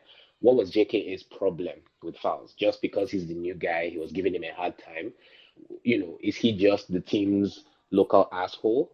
Why is he so arrogant anyway? From what we can tell, he tried to move to Dorothy's character. She gave him a la. So he's not a ladies' man. He's not necessarily like, they didn't show him like, he doesn't have any special skills in terms of the team dynamic or anything. He's not a hot shot or anything. So what is his deal? There's just nothing there. It's just like he's just being an asshole for the sake of being an asshole. Why is sorry, the lady who was on the team, why is she being nice to the new guy? Is she just a nice person as well? Or is she just the opposite of JK? It felt kind of convenient. Sam Dide's character, again, squandered moments. The old, sagey, seasoned leader of the team who has, and the whole idea, that whole thing of him saying that Fowles saved his life. I didn't get that from that scene, and I guess that goes back into the whole spatial thing. Like, it didn't feel like Fowles was saving him. It just felt like Fowles was saving the entire team from getting shot in the back, you know. And then that whole thing of him being close to retirement and almost dying, I felt like they should have made more of that. That the dude was very close to retiring, and so a close shave like that is kind of like. And then when he actually did die, I know Mami mentioned it that he only had a few months to retire, but we didn't really feel the weight of it. Like this guy was almost out. Maybe like one or two scenes where people were talking about planning his retirement party, or him talking about, man, I'm so happy to be out of the game. Maybe I missed it in the dialogue or something. But there was nothing like that as well. And again, character mode. Oh, am I almost out? Am I out of time already? You are out of time. Yeah. Oh We wow. can Can I try just to say? Can I just say one last thing? Like, can I just think of and say one last thing? Okay. You know what? make I'll just round up. In general, I'll just round up by saying that I really do love Jade as a filmmaker, and I was really excited because I don't get to watch these in cinema. So I was really excited to watch this, but there were quite a lot of things that did let me down. I will say, just going back to the good as well. I feel like it's a very ambitious project, and I'm happy that it was made. It just disappointed me in some respects. That's all.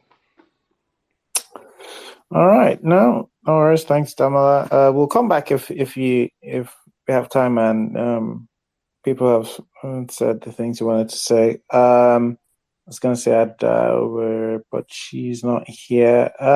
We haven't heard anything at all from Cynthia, so I'm going to push her front of the queue. Both good, my bad. Anything you want to say? Cynthia, are you there?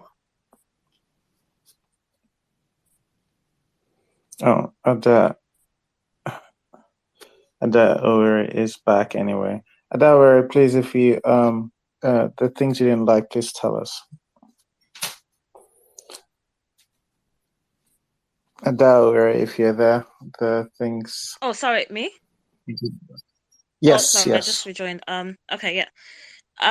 So the things I didn't like, the blood effects. I know this is a pretty easy one because yeah, they look quite very old Nollywood, which I was quite surprised about because in recent action things we've watched from like Nollywood, they've improved quite a lot. So I'm not sure, and in everything else, this movie seems to be like quite not bad. So I'm not sure why the blood when they were shooting was so bad.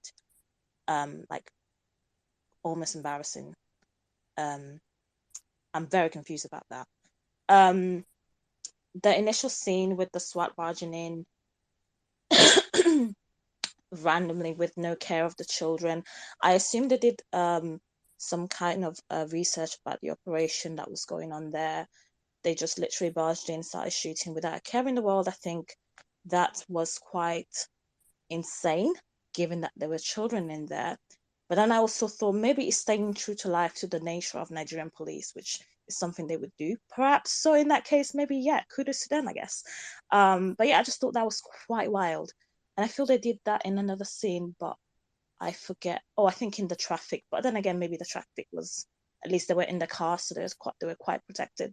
But the ones with the children was I think was quite wild. Yeah, the acting was a bit scripted at times, specifically from Files. Yeah, I didn't think this was one of his stronger performances. I don't think I've watched many Files, but I think like the other stuff I've watched from him, maybe because he usually plays quite a lively, jovial, funny character. It's easy maybe to deliver that character. You can rely a lot on like funny lines or like you know other like the way you pronounce stuff, whatever. Whereas this character is completely like devoid of all of that, and subsequently is also devoid of kind of like any sort of emotion or delivery, and it reduces the believability of the character. Um, so I think yeah, a lot of the some of the dialogues with the other SWAT team members felt very scripted, like they were literally reading off a script. There was no like delivery. Um, yeah, and I felt I don't know. I feel like I expected more from him. Also, that pregnancy scene, same thing. That was an accent issue as well as I think the way it was written. It was a bit bizarre. She was just saying, nothing's happening." Then literally 3 seconds later, she was like, "Oh, put your hand in my tummy." So what made you change your mind? You were literally going to leave. You were, I don't know. That was, I think, both an acting because the acting was not convincing, and also a writing issues. I don't know why it was written that way. The smoke effects. I don't know if it was smoke or I don't know what the technical term is, but there was a lot of like smoke effects in a lot of scenes, even when it was not needed, and there was so many of those scenes, and I don't know why that was included. Also, again, I don't know what this is called in technical terms, but there was a lot of scenes where there was like a lot of like rays like from the sun or something. I don't know what it's called, but I don't know why they had so many of those. It kind of like overshadowed the actual scene. Um, um, I don't know. I don't remember if from the first job they got it in naira or dollars, but I don't think they got enough for them to be renting or buying those cars that they came for Faz's wedding. And those were not just nice cars; those were nice cars. I don't think they made that much. Correct me if I'm not wrong. Especially for a 1 day thing. I don't know. I feel like that was quite bizarre. Again, as mentioned, they were also meant to stay low key, and they literally got the most not low key cars ever. They were literally like yellow and green, and sports cars. So that was kind of like contradicting to this characterization, I guess, of Akin, which I guess he wanted to kind of disrupt the wedding, but I feel that could have been done, I guess, in a more subtle way. The scene where they were trying to do the second heist, and they were, I think, in a danfo dress with balaclavas and stuff. I didn't understand it unless I didn't watch it properly, but you could see the windows weren't tinted, so you could see the passengers, and the passengers were wearing like balaclavas or whatever they were wearing. So what's going on there? I don't know. It wasn't well, I think, put together, I guess, because nobody apparently saw them, even when that guy, I think he was literally staring intently at the mirror to see when they were going to turn the key and open the van. I mean, yeah, that whole scene was a bit underwhelming for me. Don't know why Israel shot the boss but left him alive. I guess because he was going to run away anyway. He didn't really care, but that seems like that's the boss. Like, it makes sense if maybe you want to like leave the other person, but there's a reason why he shot the boss, because that's the boss, right? But he just left him alive as well. And in fact, he survived. So that seems like a wild thing for him to do. I think I just found it funny that everyone got getting shot in their throat. Literally, there were like 3 or 4 people that kept just getting shot in their throat. I thought that was quite funny. That was it for me. Thank you. All right, thanks, Adawe. Yeah, I love people getting shot in the throat. Even Tony Tones with her throat as close to tucked in to Toby still got shot in the throat. Amazing aim, I have to say. Usually you do get stormtrooper shooting from the police, but there we go. Sorry. The cops emptying their clips into the lagoon. Oh my God, I was howling. I mean, I'm sorry. It happens. More from Jess. Jess says, I know they worked very hard on the action sequences, but there were continuity issues. The physics of the flip was off too. Yeah, that car flip was that was interesting because I saw it on the trailer, and I think we made a comment about it in the trailer. I said I don't understand it in the trailer, but maybe in the film it will make sense. It did not, because like it seems like she steps out to them and shoots a rocket launcher at the car in the front, but the rocket launcher hits the police car from the back, and there's a car at the back anyway. So I'm not sure with the headlights and everything. So yeah, a bunch of the. I think I can explain it if you want. It makes sense actually. Please, it's a good flip. Please go on. It wasn't the rocket that made the car flip, really. It was them slamming on the brakes because they wanted to reverse. The explosion, they slam on the brakes, and if you think of the inertia of the car, think when you hit on your brakes, your car kind of dips a bit in the front, doesn't it? If your brakes are in front, right? Because only the 2 front wheels are stopping. The back wheels are kind of still running, right? So your car kind of dips forward a bit. If you add the explosion, let's just assume maybe the rocket went under the car. We're just assuming, obviously, for just suspension of disbelief, right? Goes under the car, explodes at the back where the fuel tank is. Then that would take the car up. Plus the inertia of the brakes, you have a flip. Okay. So shot from the front, goes under the car, explodes the back of the car, and it hits the fuel tank at the back. At the back from going underneath. Yes. I don't understand. That's a very advanced. Guys, I can explain it. I can explain. Wait. Let me explain. It's an action movie. Physics do not matter. Look, it's an action movie. I get it. But No, most you don't get it. action You don't movies, get it. You don't physics get do it. You not don't get matter. it because you don't get it because like what I'm saying is physics don't matter as part of, we do a thing and we go, oh, that's crazy, because you exaggerate things or, you have Van Diesel get hit in the face with a metal pipe and he's fine. I get that. That's, you exaggerate the strength of your people's this thing. It's just like, but like in terms of, let me finish what, in terms of like what is happening, I just need to understand what you're telling me is happening right now. That's where I wanted to, that's where I'm stuck at. I'm not stuck at, I don't believe this could happen. It's not even so much at the physics. I'm just even thinking, what are you trying to sell me is happening at this point? Because again, the car, she shows up at the front, she shoots the rocket launcher or something, and it explodes at the back. The thing going underneath it, that's, I mean, like I guess it would have to be like some heat seeker grenade that is just aiming to go explode the. I don't know. I don't even know how that works. That's only in a video game, I imagine that. Yeah, that could. But okay. Like, I get Or what a you're saying.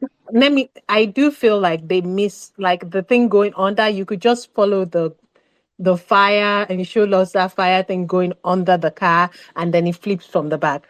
I like, yeah, that works. I mean, I get what you mean that there's some. Remember, I said I was talking about like this. How does that work? You can just give some sort of excuse for it, but I also think that it's an action movie. I saw what you saw. That will make it better. It will make it better and more believable for people to be like believe in it. But at the same time, I would just like to say it's an action movie. Most of the action movies, the fixes that we see and the science that we see in most movie is just absolutely horrendous. Absolutely 100% horrendous.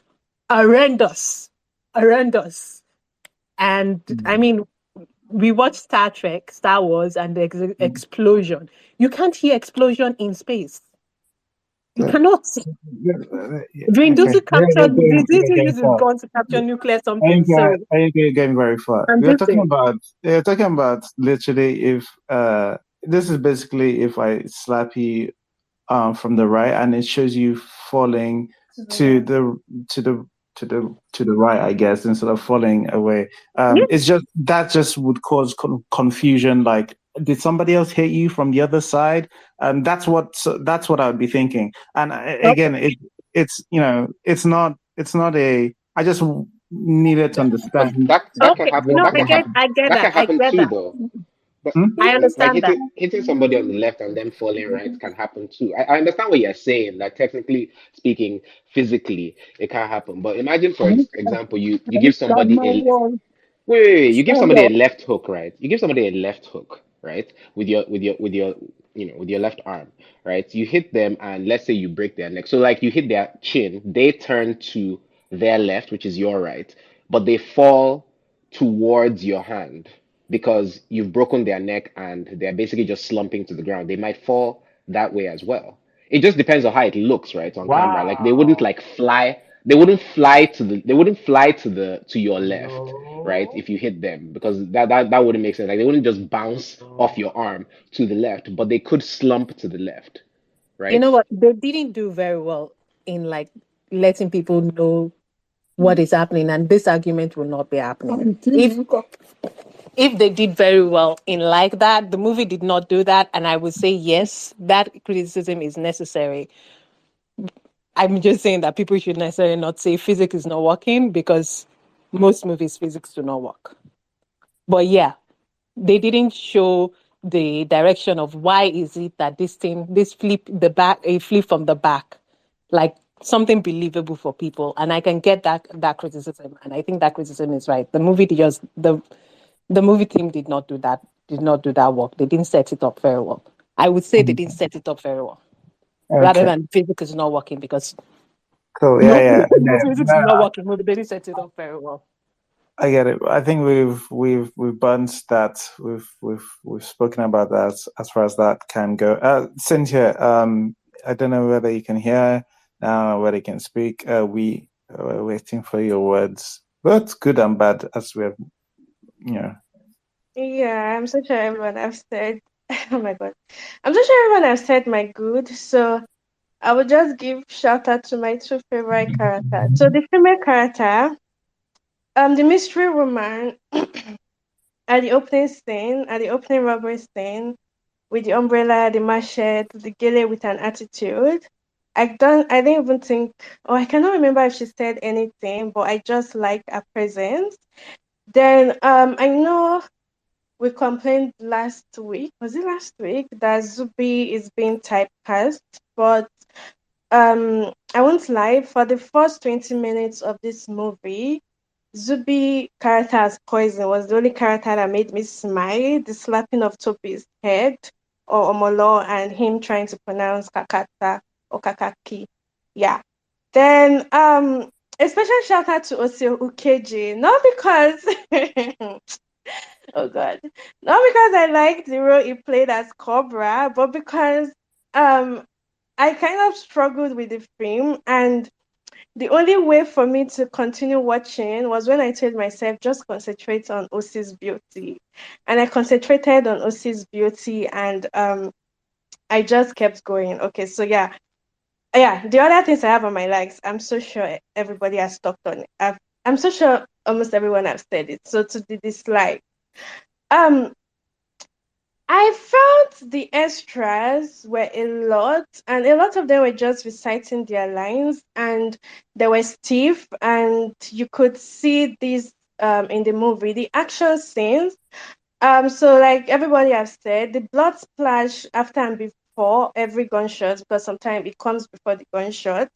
It felt like they kept the blood in a balloon, and somebody used pin to like bust it on everybody, and everyone's blood splash was exactly the same. Whether they shoot in your throat, in your heart, in your leg, the splash is just going to splash the way it's supposed to splash the blood.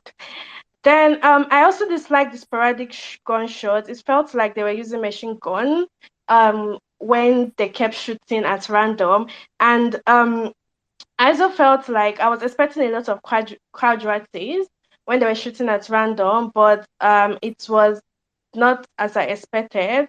With the action scene, the good thing was that we knew who were who. We knew who were in the SWAT team. We knew who were in the Ojuju boys group. Um, but the bad thing was, I felt these action scenes were really slow and overly dramatic.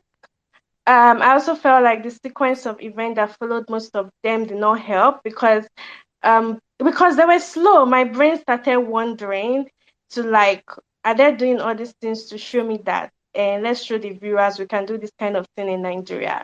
For example, when Faz did the stunts, it was very dramatic, and my brain wondered Tony Tones or Godi climbing the motorcycle and shooting at the front with Toby sitting down. It was also very slow. My brain wondered. Even the flipping of the car, okay? So it was done in slow motion, and I was expecting Genge events after the flipping of the car, and nothing happened. Everything was like, oh, calm down now, calm down now. And my brain wondered too, are you guys just doing this because you want to show me that you can do these stunts and you can do all these things? Then in terms of performance, I'm going to mention names. I kind of feel that the lowest performer was Swanky, and it was shocking because Boma as an SBBN housemate outperformed him. I got tired with this is some big boy stuff, not the small boys, not the amateurish level. And I know a lot of times people have been saying SBBN housemates in Nollywood, this, that, that. I'm just trying to tell you guys that you guys already have bad actors, and maybe SBBN housemates are the least of your problems. Then with Osi Ukeji and Basketball, they're my favorite people as a person, but as their role as Cobra and Shadow, respect as their role as Cobra and Shadow, respectively, I felt like both of the characters lacked the charisma. I did not believe that they could lead a gang. The acting was But I kind of like Shadow Sky. It was cute, and then purposely made us see it. I'm so sure everybody have said it. Kehinde played as Sheyi, Wale played as Paz, Cody as Tony Tones. Drop that motherfucker, you won't die. Diane, I can't remember her character name. I felt she was a fine babe reciting a line. All of them kind of underperformed, and I really don't blame them because there was a way they delivered their line that felt it that felt very odd, and I also felt the story and writing did not favor them. And this is my major problem. My major problem with this movie was everything was convenient. So everyone used in this movie felt like a prop to Akin's character. So we get to see Kehinde, played by Sheyi. He gets to praise him, we forget about him, okay? Because we don't need him to support Akin character. We remember him when we want him to tell us who the Ojuju boys are. It tells us who the Ojuju boys are. We forget about him. You are done. Your aim is to support Akin character. We see Officer Daniel. Who is he? He's a boss. We see the birthday party. The only evasion they did, drug evasion. He died. Father-in-law. I killed my father-in-law. We didn't even see you communicating with him. We didn't even see like you felt for him. The SWAT team, we're doing this for Officer Daniel. Are you for real? Because I did not know who Officer Daniel is. It was just like it's a prop to also support the Atkins character. Oh, father-in-law died. I am angry with this gang. The Ojuju boys, they just came, robbed Auntie Marenike's house. Even though Auntie Marenike was not there, it was this guy, what's his name? Akin that was there. And that was the only thing we know about the Ojuju boys before we met Akin. Okay, and Akin comes. Akin is not telling the Ojuju boys their first ace or robbery they should take. And we saw the operation go. And Akin comes again, tell them, sorry, what's his name? What's his name? Cobra comes and give the operation, and Akin also guide the Ojuju boys. So who are the Ojuju boys? Why should I feel anything when they are singing? What was it? Was Ojuju Calabar? Who should I root for? We don't know who these people are. Everything is written just to support this Akin character, okay? And they also followed the Otin Abati movie. You're supposed to have conflict. They had a conflict with Cobra, and I won't even lie, that scene felt so odd. I was still trying to be like, is this really the conflict? Should a movie is supposed to have conflict? They resolved the conflict and they went for their operation. Like I said, over the SWAT team, we also did not know anything about the SWAT team. We only saw one drug evasion, and that was it. They were talking about car hijacking, and suddenly everybody went, and suddenly they just diverted into the armed robbery scene because they have to meet Ojuju boys. So, in all, I just felt like everybody and everything was written to like support or push Akin's character, and it like made me not feel anything for anybody. So when Officer Daniel died, I didn't feel anything. When they were doing oh father-in-law, I felt nothing. When the aunt's character died, I felt nothing. When Uwe Macronin and Toby appeared again at the ending, I also felt nothing about their friendship because everybody was just there to support Akin, and yeah, they all just felt like prop. And the worst thing they did in this movie was to do that relationship angle with Kamzi. Every scene it appeared, I was like, why do I care about this relationship? And yeah, I also think it was like um not well developed. And yeah, that's what I have to say today. Thanks, thanks, Cynthia. All right, we'll go to some of the comments. Tito has said, had a good laugh with all the talk about going underneath from the front, explodes from the back. It kind of started to sound like we're talking about an adult movie. Tito's mind is firmly in the gutter, obviously. Tito was involved in the producing of Shantytown, clearly. All right. Check Tito's YouTube page out, by the way. He does review Nollywood movies. All right. Shagan, please, do you want to tell some of the issues you had with Brotherhood? Your timer is on. Okay, the two I omitted two of my likes. The prison opening, the release from prison was a very refreshing sight. We've not really had that type of thing. It was very elaborate. I really like that. So, um, Vanessa, Hi, Elizabeth made valid points, but I'll just let you know that this particular film is the first of its kind, really, if we're being honest, it's the first of its kind. So I think whatever problems we might have might probably have been with the writing. I think we should just really give them their flowers. So what most of the things that I'm going to say are not bad. They're probably just production oversights and technical things that anybody should just, even filmmakers should watch out for. Let me quickly run through them with whatever time I have left. The whole idea, the whole Hollywood scope of sports and all that is fine, it's cool. But if we're going to be doing it, I think we need to do more research and understand what sports really is. Sports is, they are a tactical unit. They are not always out. Anytime they come out, you know that it is a serious problem and then they're going to execute it. They are like surgeons. Do you understand that? If we're going to compare, if we're going to make comparisons, they are like surgeons as compared to herbalists. The regular police are like herbalists, they are like surgeons. That's how you, but yeah, moving on. I think we need to just do away with sports because even the UK don't have sports. They have their own special type of unit. There are so many things that we could have created if we're going to world build. There's SAAT, we could have used special arms and tactics, tactical response squad, special arms and response command, so many things that an acronym we could have used.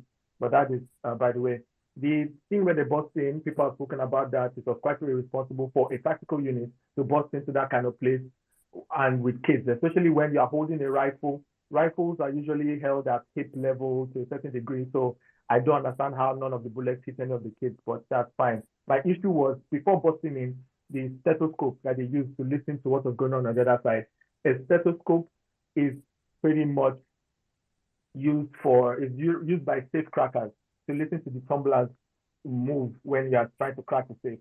So a stethoscope was really, really, really bad idea, especially in medical stethoscope. In mining, there are thermal imaging devices that show heat signatures and they exist. It's not even like it's some sci-fi type of thing. So an iPad showing infrared or thermal images with this thing would have just worked for that thing. So that's something people should watch out for. So then the part where they were even leaving for the operation, where Fowles just came in for his first day and all that. They were coming out from the weapons room, and Fowles was supposed to go into that weapons room to suit up. But all of a sudden, he followed them undressed, and all of a sudden, he showed up at the staircase fully dressed in his kit. Then, so we've spoken about the rocket launcher part where it was supposed to hit the front, but it hit the back. That I suspect that to do that stunt, to really do that stunt, they probably had to do an explosion to lift the car. That probably happened from the back. So I think we've already argued about that. But what stood out to me was the fact that as the car was in the air and flipping, I saw that the car was already battered, which is an indication that they've used the car to do so many takes before they getting the right camera angle. The car was crumpled from the side and everything was broken already before it flew in the air. So that's another production blunder that they should have looked at. Yeah, people are talking about the blood splatters. It's not this much, but I mean, it's excusable.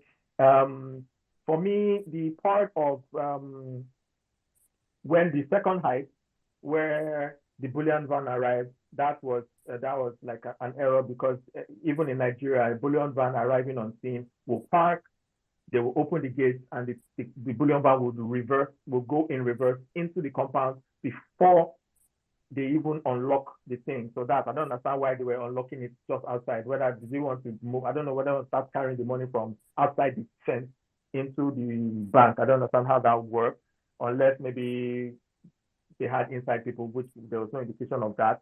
Then the case, I always have a problem with this police scanner. I saw it, I had a problem with it in King of Boys. When the police scanner radio, that thing that the head of the sports unit guy was using was a very small two-way radio that is for close communication within a set. For instance, the police scanner is attached to the car, that is attached to an antenna in the car, and then and it seemed like they were speaking to him directly, like they were sending him to the scene. Meanwhile, the police scanner thing is just alerting all available units in the area to respond to this particular emergency. That for me was a blunder. Him chasing the chase even looked like he chased them from one street inside Lekki Phase 1, and they suddenly appeared, the next frame, they suddenly appeared in Idumota, on the streets of Idumota. And for a heist that is supposed to be a 100 million naira heist, it looked very, very unplanned. Like, what was their plan? The way they drove into that place and then they set the bus on fire and all that. And then for the head of sports that is a veteran, for him to go without a Tesla, without anything, without backup, he, of all people, should know that he's supposed to even wait for backup. Not like he had a personal vendetta with any of them. So walking into that place when he knows he's retiring, gun blazing, didn't make sense for me at all. And then this Daju guy, the Daju guy that got shot at that second heist, and they said he's losing blood. All of a sudden, we got to the scene where they started fighting, and he was no longer losing blood. I don't understand how that happened. Then the whole Falz coming to check him, Falz knowing that is my time up? Yeah. Oh, okay. All right. Just round up. Yeah, the use of gym gloves. They were all using gym gloves. These are the gloves used in gyms. I don't understand how that was. And then the bridge scene, for me, yes, it was a beautiful spectacle, but I think they wanted to give us that whole extraction scene on the bridge thing, but there were so many mistakes with direction. Where did the police come from? Where did that random motorcycle that got hit and stumbled over come from? There was no chain of command, even though Falz is a superior officer. The Nigerian police just randomly spraying bullets into the sea, even though he is a high-ranking officer telling them to stop. It didn't make sense to me. And then him finally showing up at OCM to shoot OC. Yeah. He was in the water. He was shot. How he is still having that gunshot with the time that had passed between him swimming away from wherever to getting there, and he's still bleeding. I mean, he would have bled out. So that was another production blunder that didn't make sense to me.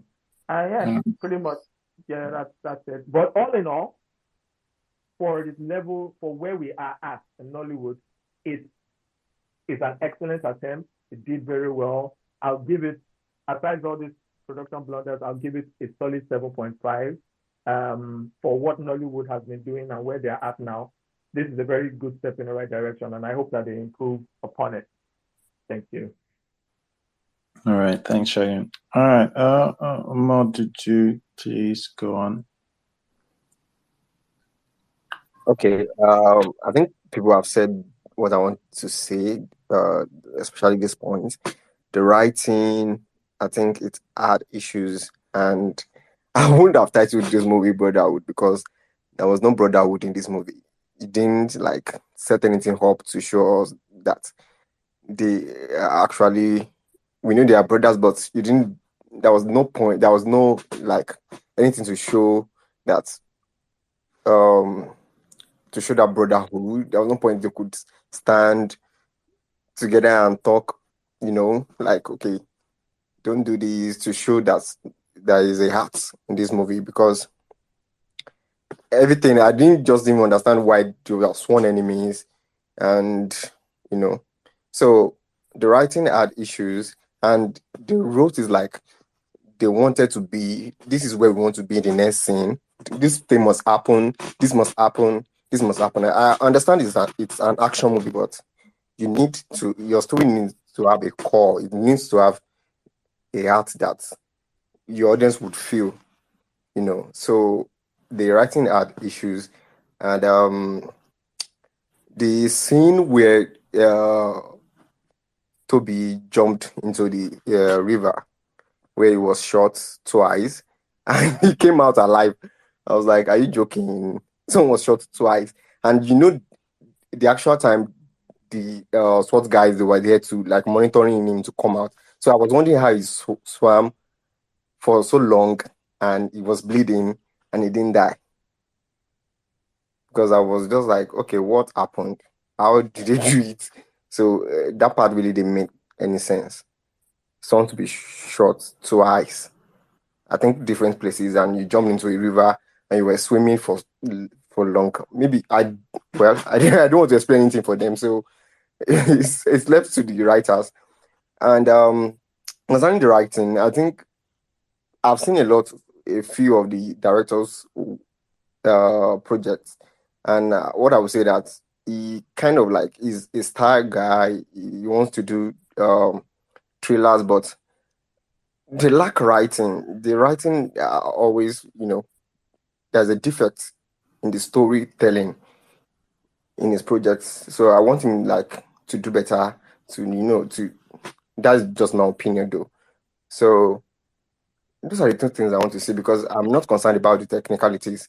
I think this is the first of the kind of a movie that I will see in Nollywood that would wow me with the action. So I really don't care about that, but the storytelling should be better next time. Yeah. All right. Thanks, Modudu. I guess one thing it's Mr. You're next. One thing I guess I'd point out is that this movie has a lot of tropes and has a lot of cliches, but it's intentional. Like it has to be because there's just so much of it that clearly what they're trying to do is build something that is familiar, both familiar, but they want to put it in a Nigerian setting, which again, like I think I'm even thinking about the Toby jumping off a bridge whilst he's being shot. Extraction, right? Extraction with Chris Hemsworth he was shot. He just survived. The difference, I guess, there's like Chris Hemsworth's character is shown to be like before that hands like some kind of Superman in so many different directions. Like military, it feels like he can take care of himself, and that's the small difference I would put with why this one might not land as well. There's a difference between having that Chris Hemsworth character show up after jumping into a bridge. It's still a little ridiculous to me, if I'm going to be honest. But like you go, oh yeah, he's gotten away from a bunch of things. He can hold his breath underwater for a long time. We had seen that. They had foreshadowed that in the earlier in that film. But yeah, in this, Toby's just a guy who has been doing small tiffing here and there. So that he survives gun injuries in the water is stretching us a little more. That's what I would say to that. Oh God. Rotimi, have you No, Rotimi hasn't spoken. Rotimi, have you spoken? Rotimi, if you're there.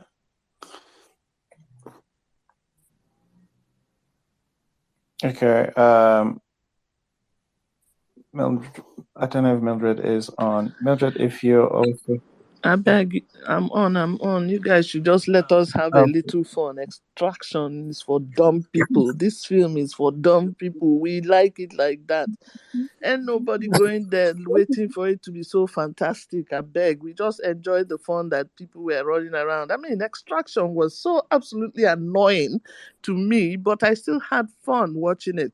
And I think that's the way we should also watch this film, They gave us some good times. I didn't even, all the stuff you guys are seeing, I'm not seeing it because it went fast.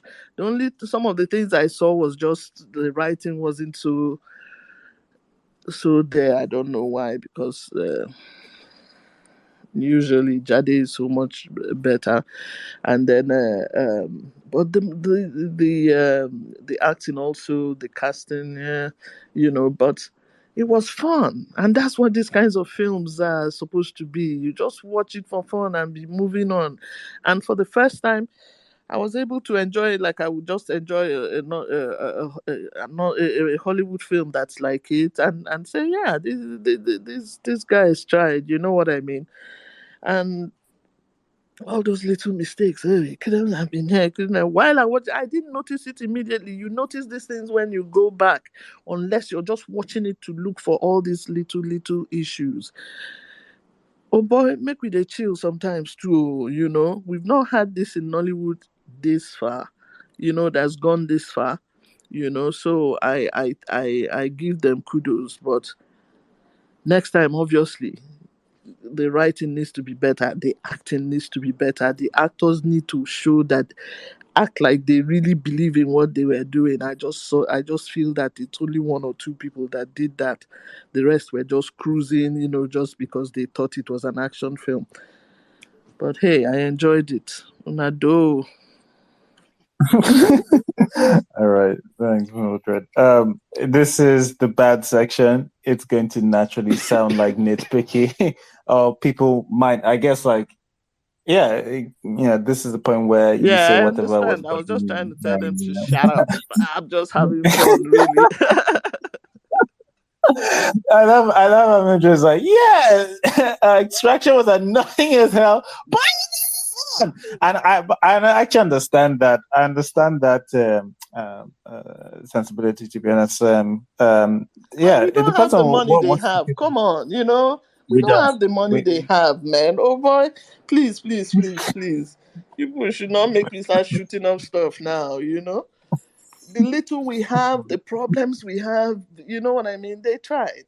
You understand? The only thing I'm angry a little bit about is the writing, you know what I mean? But I can imagine how that a lot of things, editing and all that stuff could have messed with the writing and all that. And then I'm a bit angry with some of the actors.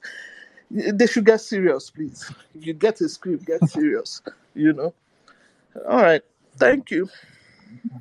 Thanks, Morgan. Sewedo, did you want to say something? Good, bad. You weren't here for the good, so you can say the good and the bad. Okay, can you hear me? Good evening. Yes. We can hear you. Okay, all right.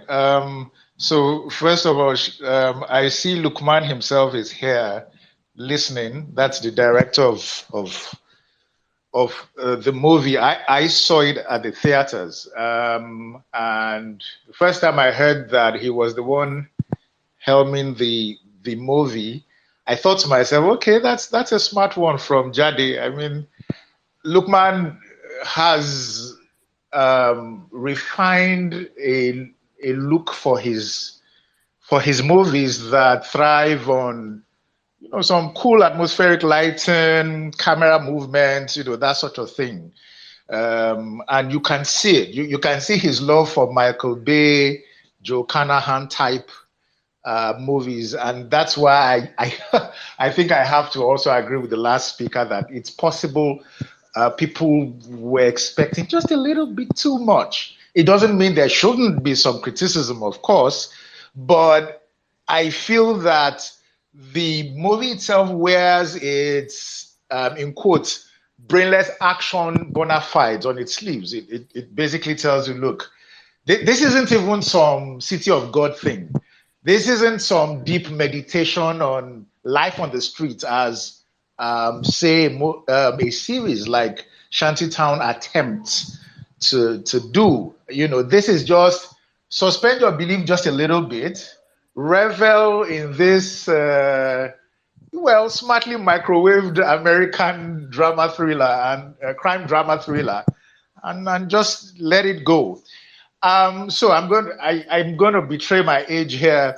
Back in the day, there was a movie called Fiery Force by a veteran called Jimmy Odumosu. At the time, we hadn't seen anything like that before. I think it was an Lagos television produced action thriller. And funny enough, on NTA, there was a series as well called Sparks, that Special Protection Anti-Crime Squad, which actually had RMD as some jaded detective. And they had this very cute Volkswagen convertible that was topless. So I can imagine when people say, "Oh, this is the first time we are seeing this sort of thing." Yes, if you saw Fiery Force now or Sparks now, it would look fairly dated. But the truth is, back in the day, people, they were fairly ambitious about stuff. They wanted to do things and push the envelope. The same Jimmy Odumosu also made a television movie called Evil Encounter. That movie remains one of the scariest things I've ever seen because, way back when I watched it, I just had a fever because my sleep just cascaded from one nightmare, to the other and stuff. So it's really, really good seeing this sort of stuff on Nigerian screens. It's not going to be perfect, but it will push the envelope a little bit. I felt that some of the people or some of the roles were fairly miscast, if I'm going to be honest. I know comedy is essentially Fawzi's shtick, but so it's a bit jarring when, and to be fair, this is probably the man wanting not to be stereotyped or typecast. But seeing him being all serious and stuff, where I feel he could as well be, one of the characters dropping the usual comedic quips and stuff. I thought perhaps there could have been somebody else in that role. I mean, the man did his job. He tried, but I just feel that there should have been. Regarding the story, well, it's fairly basic. I mean, brothers being on the opposite sides of the law is almost as old as I think Abel and Esau, so to speak. So nothing really new there. But what I did like was that the way subtle nuances about Yoruba culture, the language spoken, the role of the, in quotes, big auntie, all of that, I thought it wasn't bad. I thought it could have been optimized, of course, but hey, again, it's an action movie. You don't watch a Michael Bay movie to necessarily learn about history or human relationships, so to speak. But I liked that. Some of the action set pieces, I really liked. I felt that finale, the one on the bridge, was just a little bit too long. And usually, if you don't shoot and cut those things very smartly, especially if it is your pièce de résistance,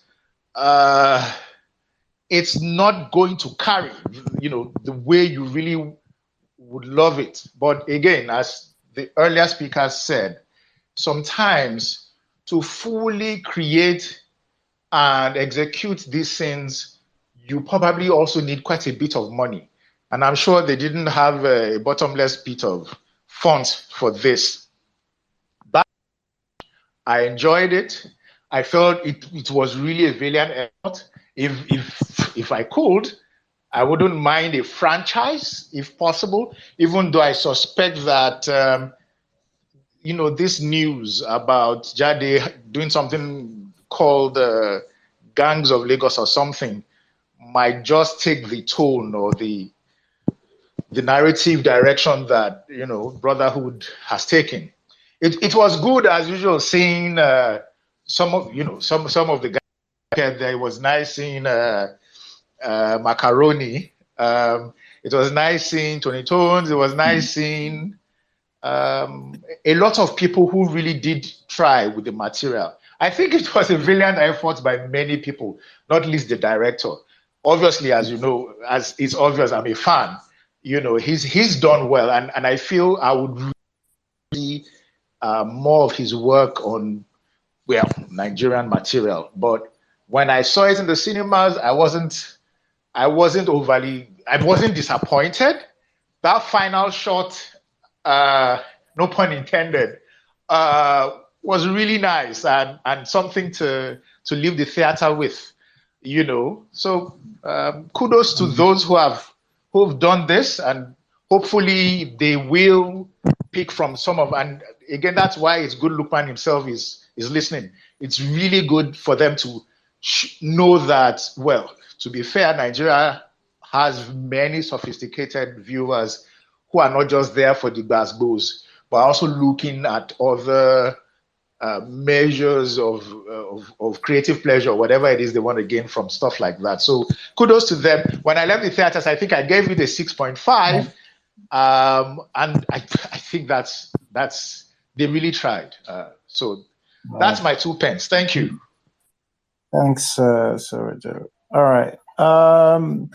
Just to read one more comment before we go to Mrs. C. Tambay says, love the chat. I could nitpick, but I think it ultimately delivered what Jade Osiberu promised. A tropey, homegrown Nigerian action movie unlike anything before it. Reminded of The Town with Affleck. That's an interesting comparison. Reminded, consider it version 1.0. Fair enough. And an auspicious new start, we hope, of what's coming. To be clear, here we go. I'm not implying that it's as good as The Town. I'm sure the budgets are miles apart. They definitely are. But they are similar in terms of the familial relationship at its core, true, between Affleck and Rayner, who are, for all intents and purposes, brothers with conflicting ideologies. Yeah, I understand that. Yes, that makes sense. Heat as well, I think. Might be Heat. Well, they at least understand each other. All right, Mrs. C, do you want to tell us some of your issues with Brotherhood? I do. But before I do that, I do also want to say Nollywood Film Club has a format. We do the good, we do the bad, and we do the summary. There's always a bad section. Eyimofe had a bad section, and I rate that higher than many, many, many things. So there is that. Also, Mr. C and I don't necessarily have the luxury of watching it just to watch it. We do have to keep our eyes peeled while we're watching it.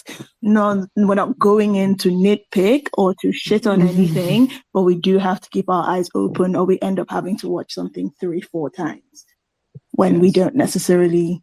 Yeah. No, we still do it anyway, but we still watch things multiple times. I don't think you can win. I don't bother with that because I don't think you can win that because either you pay too much attention or not enough attention. Exactly. So it's like, yeah, there is that. I mean, I wish I could do that, but I can't. I mean, also in terms of shut your brain off and enjoy things, like people shut their brain off and enjoyed The Gray Man. I hated that film. I liked Brotherhood a lot better than I liked The Gray Man. The Gray Man was trash with a much bigger budget. I hated it. Anyone can fit in it. So yes, now I will move on to my nitpicks. Oh, sorry, my bad. Wow, the salt today. Sorry, I'm salty because I typically don't like it anyway, but on a space that people love the movie more than not, I don't like being told off for having a bad section.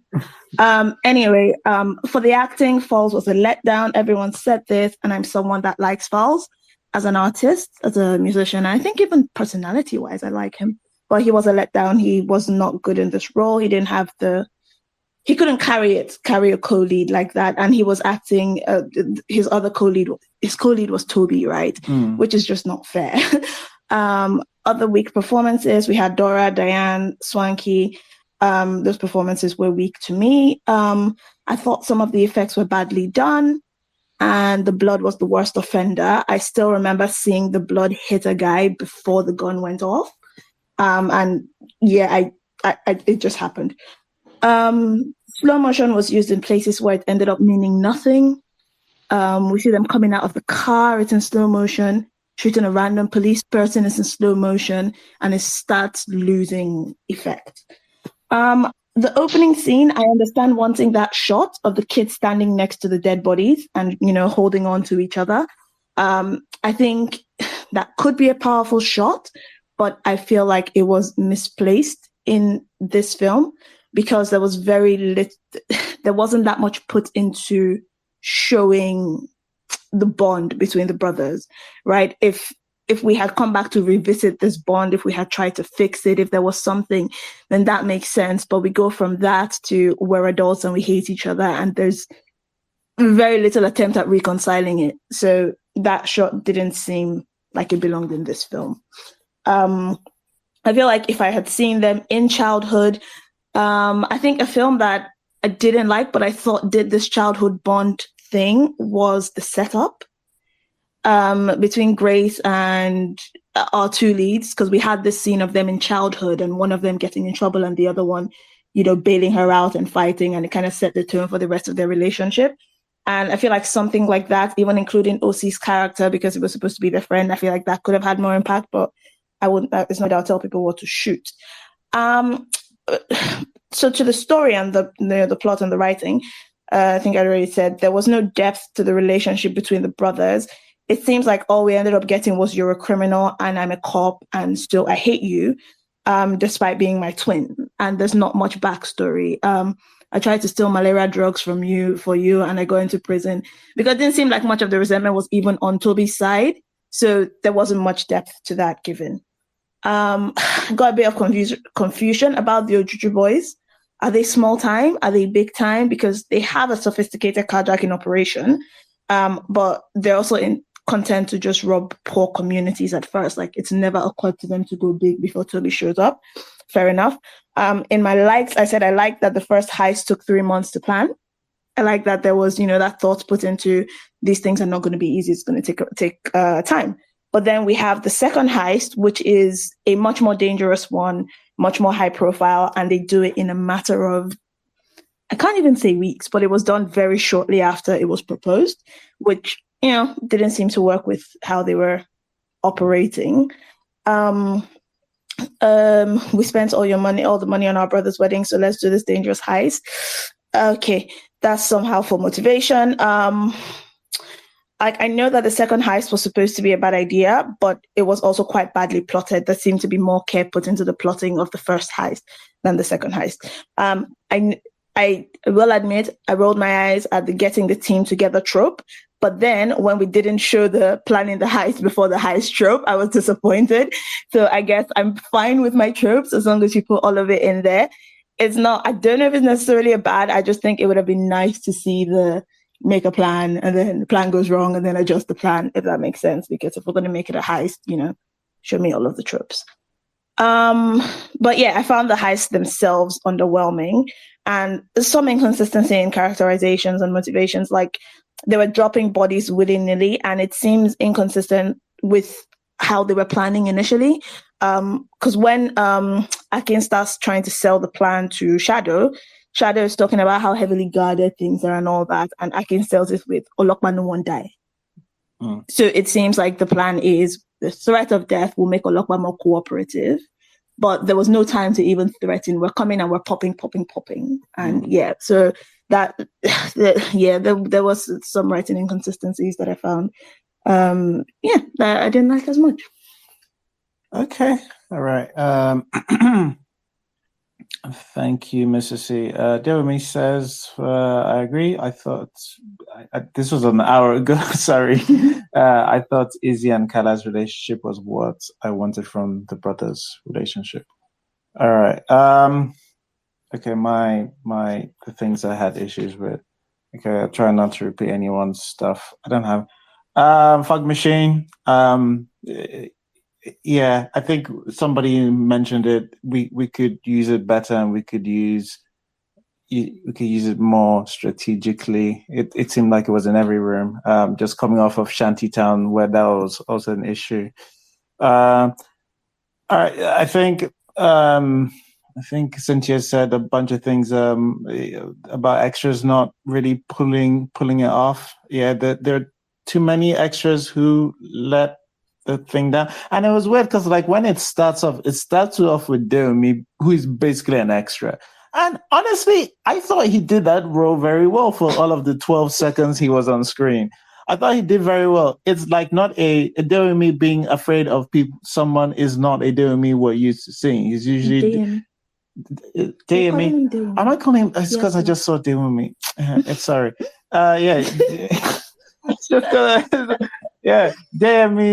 Deomi's acting was, I thought, good, but yes, I thought too many extras, including little twin boys, were not particularly great. A lot of the extras not great, and files, as many people have mentioned. I'm not sure I understand why the robbers killed their parents. I guess it feels like they take what they want and it feels like an execution more than like a random robbery. Yeah.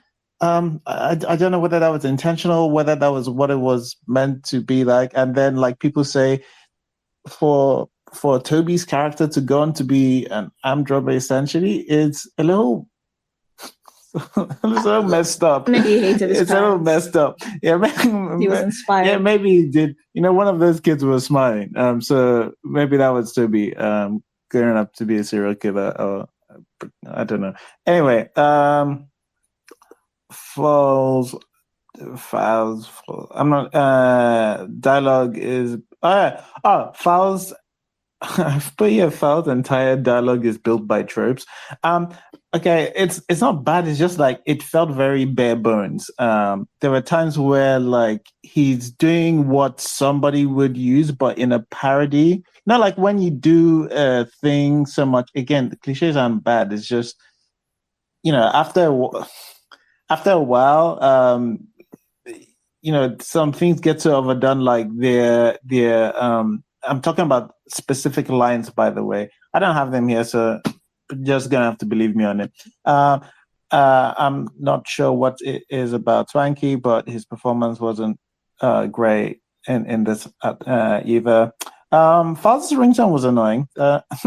That's my alarm. That's my alarm. So were you triggered? Yeah, that triggered me. Yeah, and it felt weird to be a ringtone, but whatever. Action scenes unwell edited. Okay, that's a big one. I think I mentioned Zuby looking at his mirror and seeing the exact moment the lock on the van is unlocked. Yeah, it didn't make sense. Basically, like it's just there's a lot of that in the film. The shots on the bridge.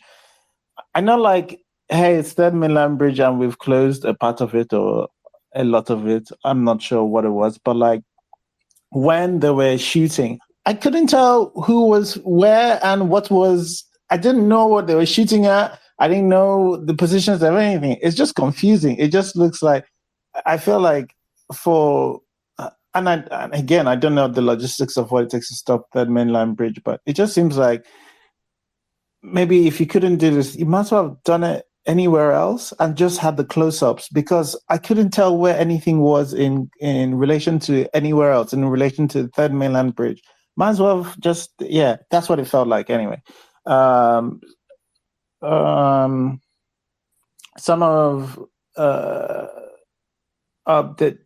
There's some editing things that I'll throw Martini about later.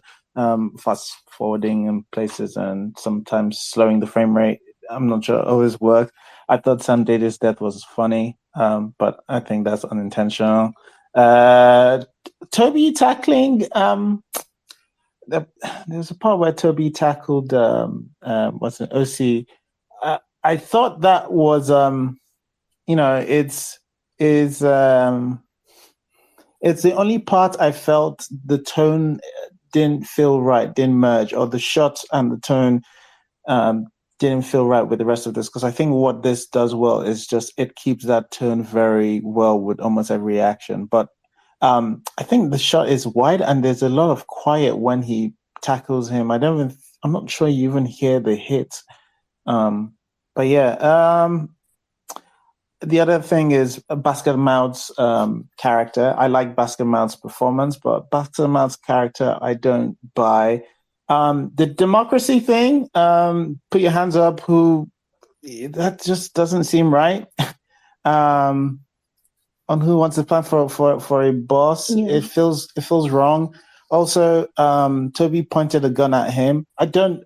You can't run a bunch of criminals. You can't run a bunch of criminals if somebody can point at your head and live to tell the story. I don't. That part doesn't sit right with me from his character's point of view. Nothing to do with Basket Mouth's performance. But yeah, I think those were my issues. Those were my issues with it. All right. We'll do Vanessa, if what you have to say is quick, and then we'll start doing the summaries. It's quick. You asked if anybody had something to say about what's Shadow as a character, and then you just went past. I thought this was call and response, but I'll be quick. I agree to some extent as to how like the democracy thing doesn't work, but what I got from that character, and it wasn't explicitly told to us, which I think was a failing in it, But it was sort of inferred when this babe said Shadow saved all of them. What's her name? Goldie. So it was in my good as well when I spoke about like his interpretation of that character. It just seemed like this was someone who grew up in the same hood, in the same community as these people, because he doesn't look to be any much older than them or anything. It just seems like he grew up around them as well, or maybe in just that same situation, maybe not with them, but in that same situation. And he decided to pull together this rowdy group of people who probably are his peers age wise, and so he wasn't going to treat this like a I'm the boss, you're going to do whatever I say type situation. And I think that's why he decided to run it more like a democracy, and which is why someone like Osi's character felt comfortable enough to bring what's his face Akin to him and say, okay, here's someone I knew. I used to know him when I was a kid. He has an idea. If it was a boss who didn't get their feedback anyways, they probably wouldn't have felt comfortable enough to bring him and say, here's this stranger who has an idea for a heist. I don't know. But that's just sort of what I got from the character. Does it feel off for the boss of a criminal gang to be a democratic? Yeah, but maybe that's the character that they were. I don't know, but that's my justification for it. Okay, I think that's Yeah, yeah, I think that's okay. I think that's a stretch, but I'm fine with this stretch because like I think one of the other things like when even OC comes, when Toby comes through, it's like, let me hear your plan, and he's like, I know they visualize your plan, right? That's a famous line, right? Yeah. Like it seems like when we need him to be a little bit more cold and I'm the boss kind of thing, he is doing it. I didn't even take that as being a cold I'm the boss. I think it's someone who, because that's what I thought was that he's someone who is careful, right? So he interrogated Toby's plan, which was the less dangerous plan even, right? He interrogated the plan. It was like he needed you to sell this to him. He had pushback, he had questions. While OC's plan, he's like, let's vote. Let me leave it to these idiots to decide whether or not we guys, can I guess, just say something, please? That character wants to jab. Is that not what part of what was doing? He was about to leave them. I think he wanted to leave leave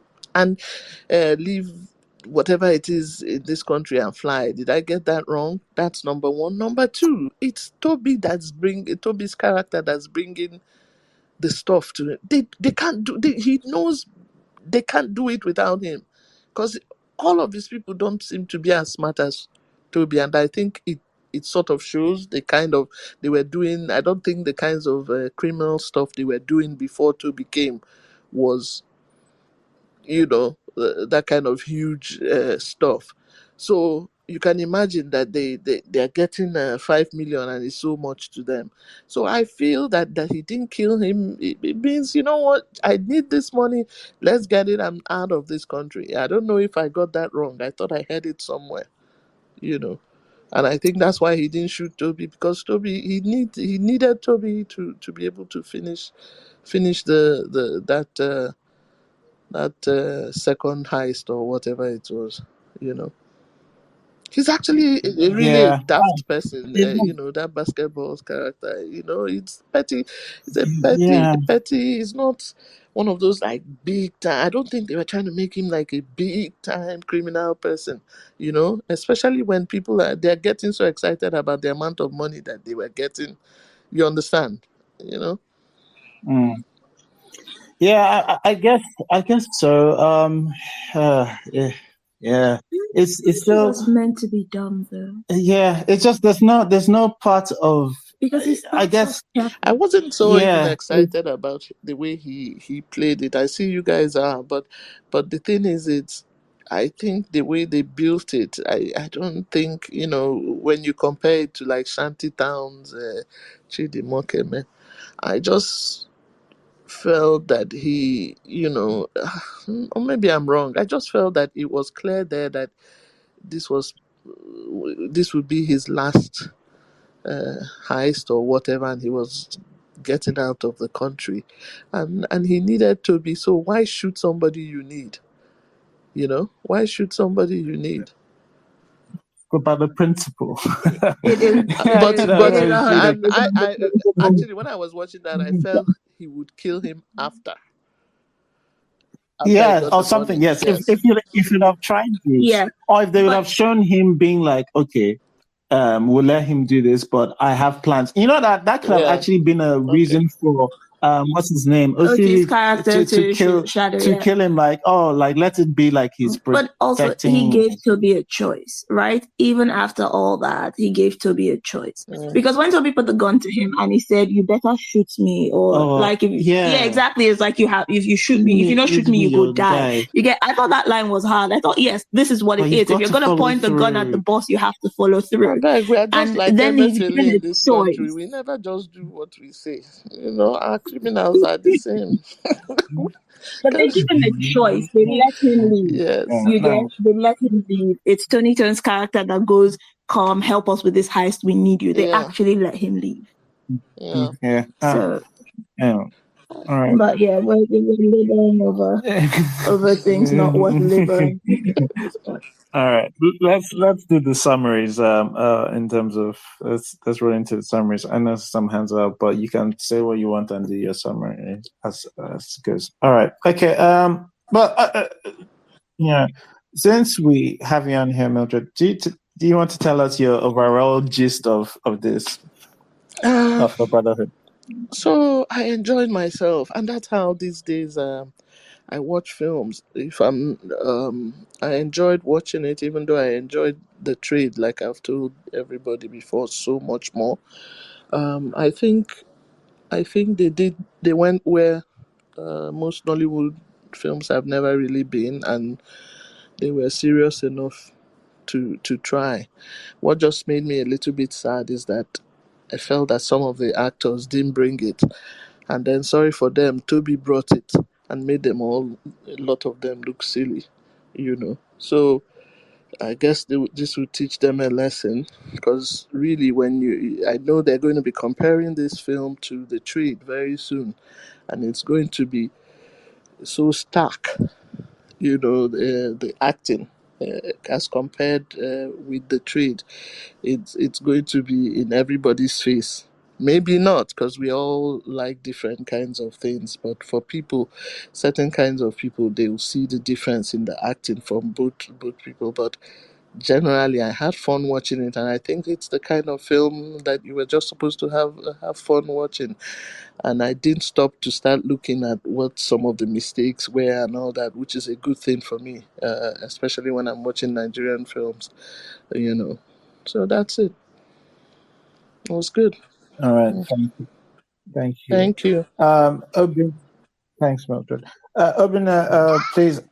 I know we didn't get your bad section. Sorry, you went on stage. Okay. Okay. Hey, hi guys. So I actually typed out my bad. So I'm just going to sort of summarize so that I can let other people speak. You can read out the Okay. bad later. Yeah. So I think, evidently and clearly, we can see again some really bold attempts to do things that haven't been done before. And I think it speaks to the desire and the willingness to actually, to experiment, to dare, to actually, for lack of a better word, to actually, drag the industry by the scruff of its neck to do excellent work at the end of the day. But, like a lot of us have said, it's still quite a while to get there. There are a lot of things that need to be sorted out, especially the details around storytelling. Because at the end of the day, if you look at apart from the technicalities that we've spoken about, if you look at the core of what everybody has been saying, it still boils down to two things: the script, the writing, and character development. And at the end of the day, if you get the character development right, now casting people to fit those roles is sort of like a B part of it. So these are areas that need continuous improvement. But you can see that there's a blueprint. There is some sort of willingness to actually go on that journey and do good work. I think that is good. Generally, I like I said, I watched Brotherhood at the cinema, and I had a good time. I felt good. I felt proud. I felt that we're getting somewhere. And it's just a little bit of dotting your I's, crossing the T's as regards production and all the details around production. What I would just say is I would like for us to sort of own, sort of our let us look inward sometimes. Like I felt that, I think Sheko had mentioned this, we didn't have to say SWAT, it's almost as if trope for the sake of tropes, let's borrow from here, borrow from here. Sometimes you can invent your own things. I mean, it's an art. Sometimes it's not about copying and looking for, sometimes you develop your own approach to things, your own, your own style and your own, just your own approach to things. Everything doesn't have to be, what you've copied from somewhere. Even though I feel that, at the end of the day, it's, there are bodies of work that you take from and you add to what it is. But in also being creative, we should also look inwards and create what is unique to us. Because at the end of the day, that's what makes us, artists, your individuality at the end of the day. It's kind of like for people who listen to jazz music, I mean, what sets apart one guitar player from another guitar player or piano player is their tone. You can tell it George Benson, different from a Norman Brown and B.B. King. So at the end of the day, that sort of carries into film. What is your own style? What is your own? At the end of the day, you come into your own after you've gone through the ranks of understudying masters and etc. Then you come into your own. And I would like to see Nollywood come into its own, a place where, I'd like to directors, you see their films and oh, this is this film. Even before even seeing who make the film, just by looking at a couple of frames, oh, that's this person's film. That's the point of mastery. You listen to the music, you listen to the sound, you can tell, okay, this is this person's film. And I feel that is the end goal, excellence all around. And I feel that, bit by bit, it's a long journey, like I've always said, but I think we're getting there. And I feel that, Brotherhood is a step in that direction. So those are my general comments and my summary. Thanks, guys. Thank you. All right.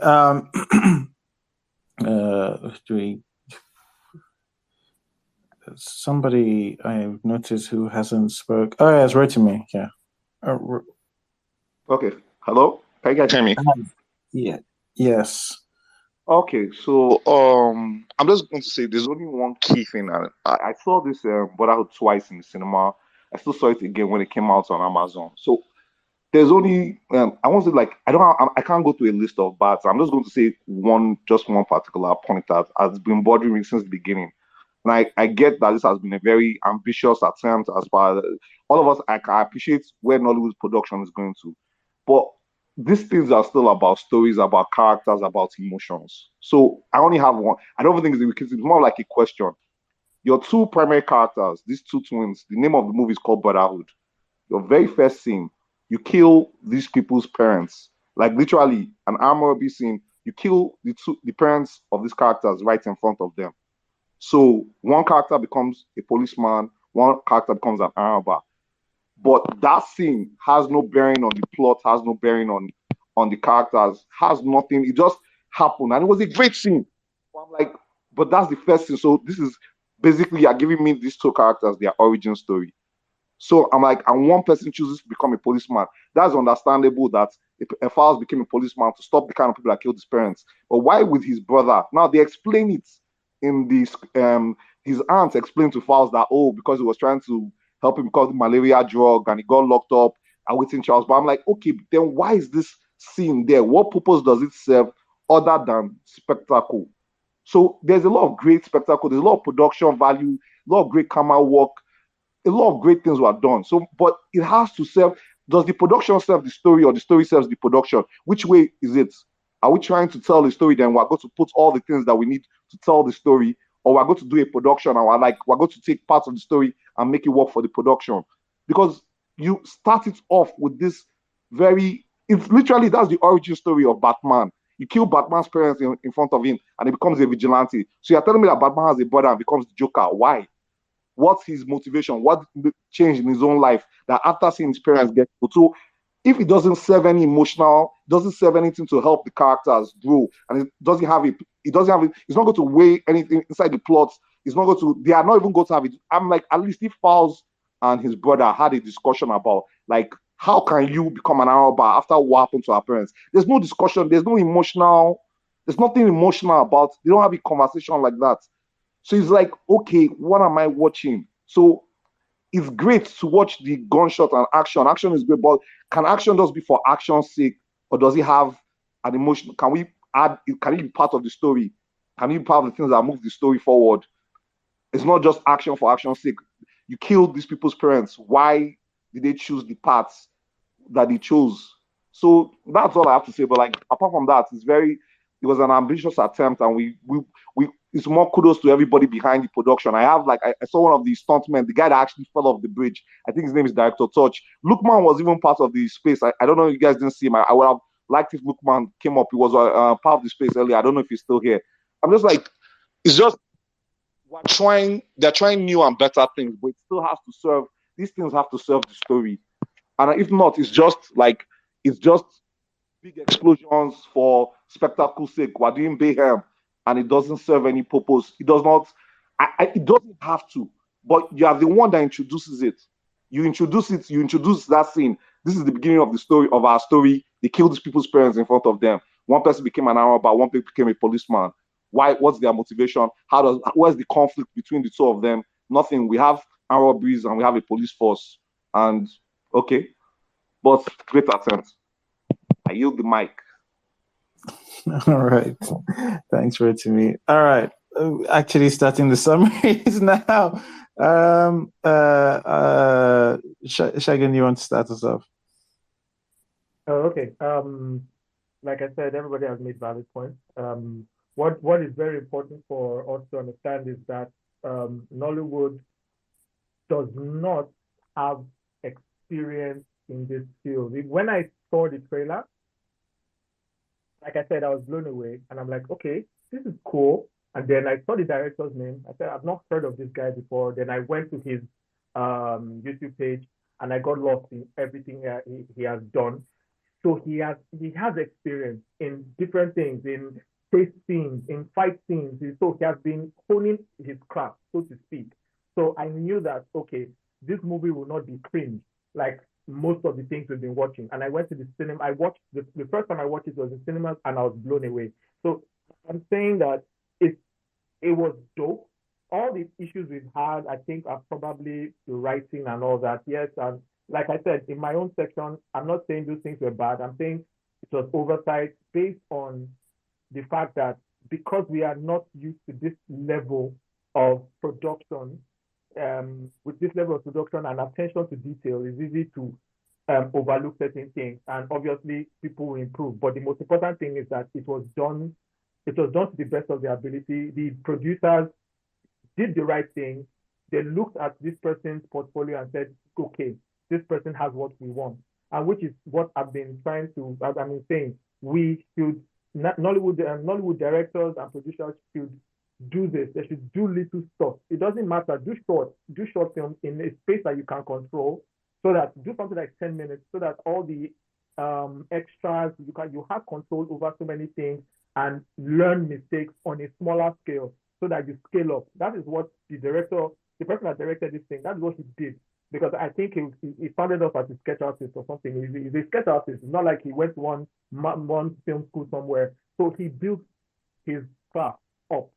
So that's why we are enjoying this. It's not like our case is more of that guy that has so many qualifications without field experience. A lot of people have qualifications with no field experience. So we need to work more on that. And this is an example, a very good example of that. It's a step in the right direction. And I hope that we build on it. It was, for me, it was not cringe. And that was the most important thing. I watched it at the cinemas, even with the bridge scene when I watch films, technical errors jump out at me. Even the biggest productions, there are some big movies that immediately I see a continuity error, I will take note of it. But I mean, the film in itself has done so much that I can excuse so many things. So that is the level where we need to get to. And that is what this film has done. That's what this film has done for me. So I think moving forward, people, I just want to appreciate the producers, Daddy, and everything. I feel like this is what Nollywood should continue to do, so that we can continue to own this space. We are not expecting you to be a Guy Ritchie or Tom Cruise level production overnight. It's impossible. But because of where Nollywood is coming from, this is a step up. And I think every other person that is working on production should look at this and use it as a blueprint and use it to improve. I watched it. There was, even with all the continuity errors and everything, I was still shouting at the cinemas. With the people I was screaming at the cinemas, and that's the first for any Nollywood movie for me. That was the only movie I watched in the cinemas last year. And yeah, I'm looking forward to more work from this production studio, and probably the director is going to work with more Nigerian production houses. Yeah, I mean, that's it for me in summary. Thanks. All right, thanks, Shaga. Bit of a long summary, but we managed. Sorry now. Sorry. Okay, sorry. All right. Anika, please give us your summary. I am not giving a summary. No, I'm joking. I'm giving a summary. I'll still start banning people for I was trying to get under your skin, but sorry. So my summary, yeah. Look, I enjoyed this movie. This movie is actually nice. I think if you're a fan of action movies, you like this. Like, the scripting is not up to par. It's not like but for an action movie, it works. It works. Like, there are setups and payoff. You know, I feel like you will enjoy it. It's nice. It's cool. And again, as I always say, and I think Nigeria we also need we need many different types of movies. I am not into the idea of like we should be very controlling about who gets to make movies and da da da da da da da. No. We need our foolish films. And you know what?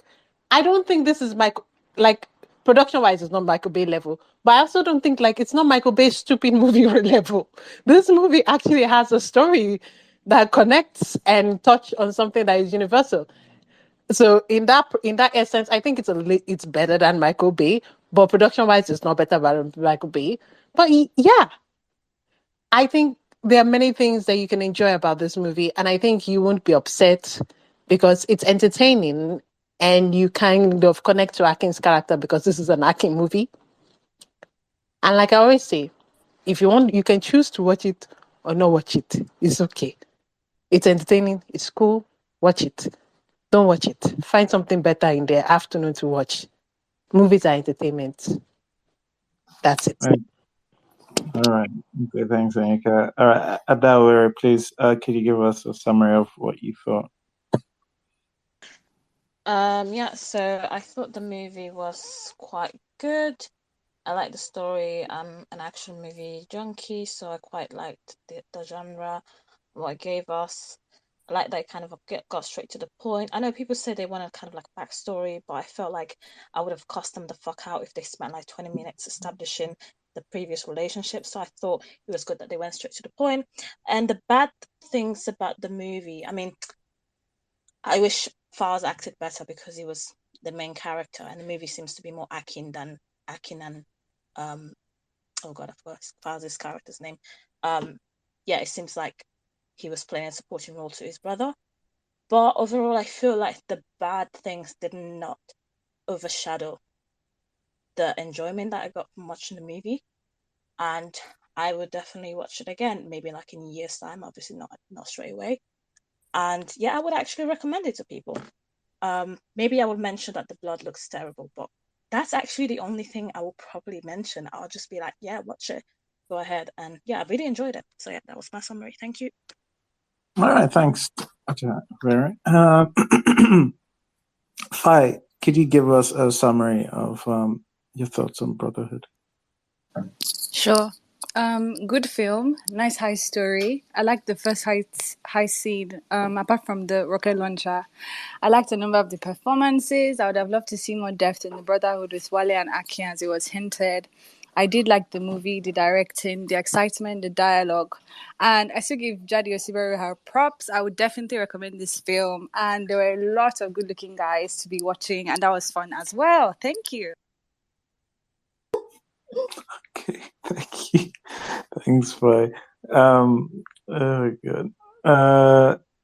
Cynthia, give us a summary, please. Oh yeah, so thank God Faida said good looking guys.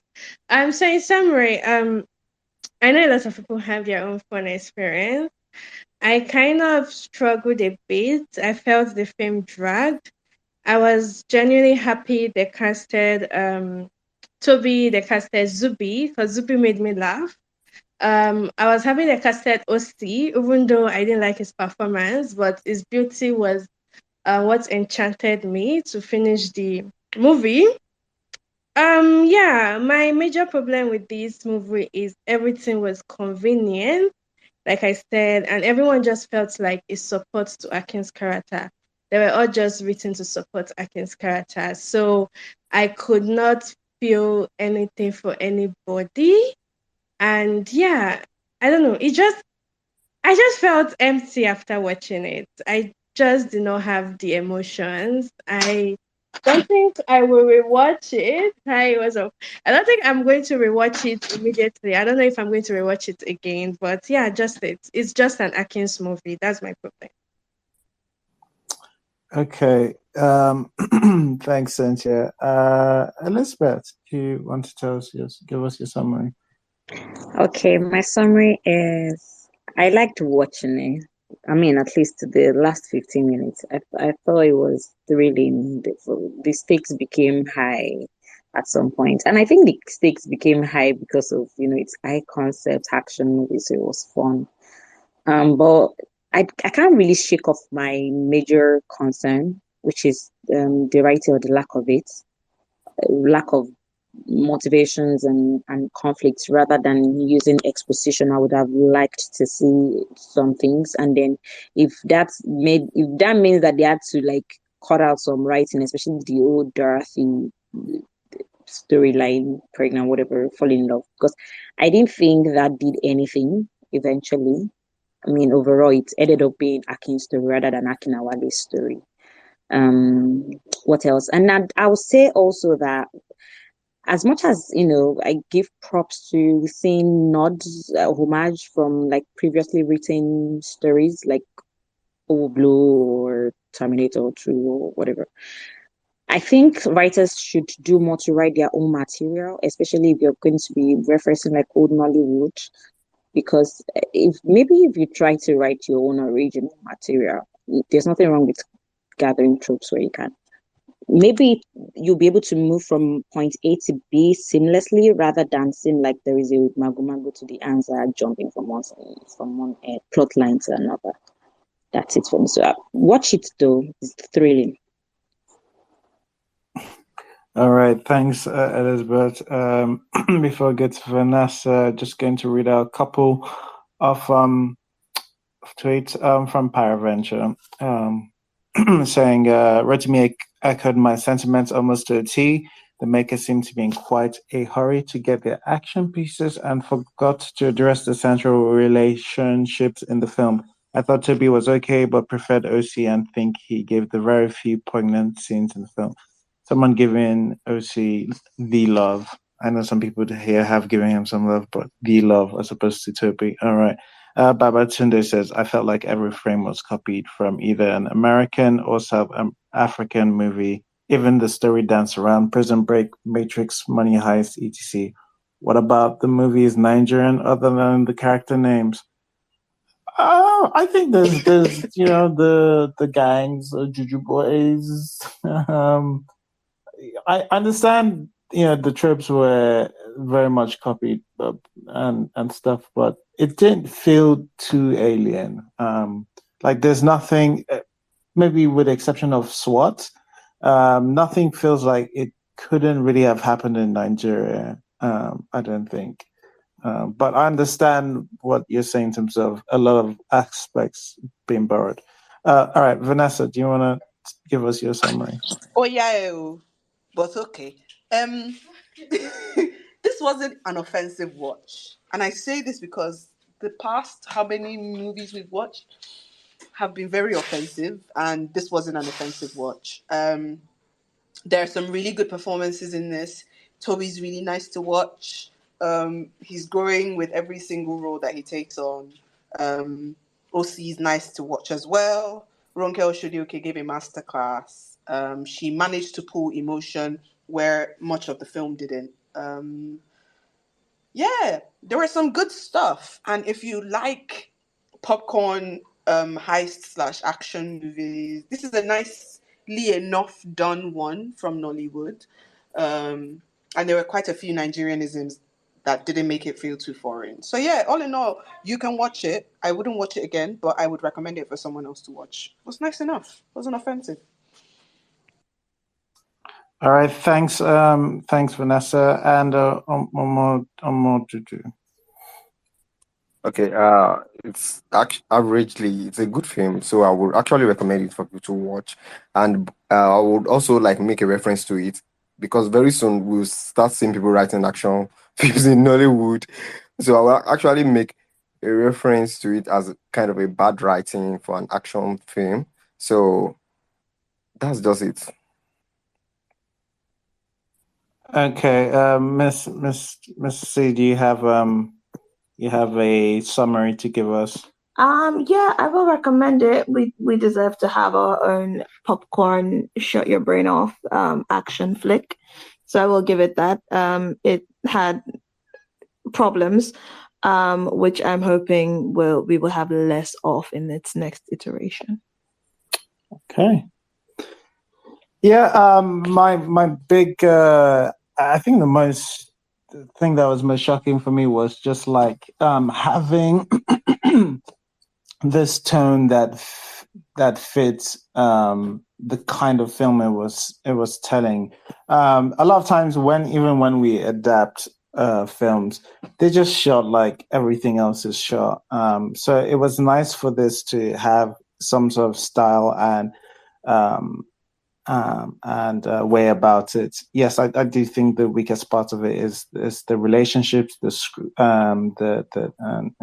script, but that's kind of how that's not uncommon for turn your brain off action scenes. But yeah, that'd be my summary. So before we do go, Loukman is on here. I think he has a couple of words he wanted to say. Loukman, thanks for coming on. Appreciate it. Is there any words you want to say? I don't expect you to do what Obi has done, but please go on. Anything that comes to your mind, go ahead. Yeah, I just wanted to say thank you so much. It's been quite interesting to listen to all this feedback. It was fun working on that film, and looking forward to more stuff like that. Cheers, everyone.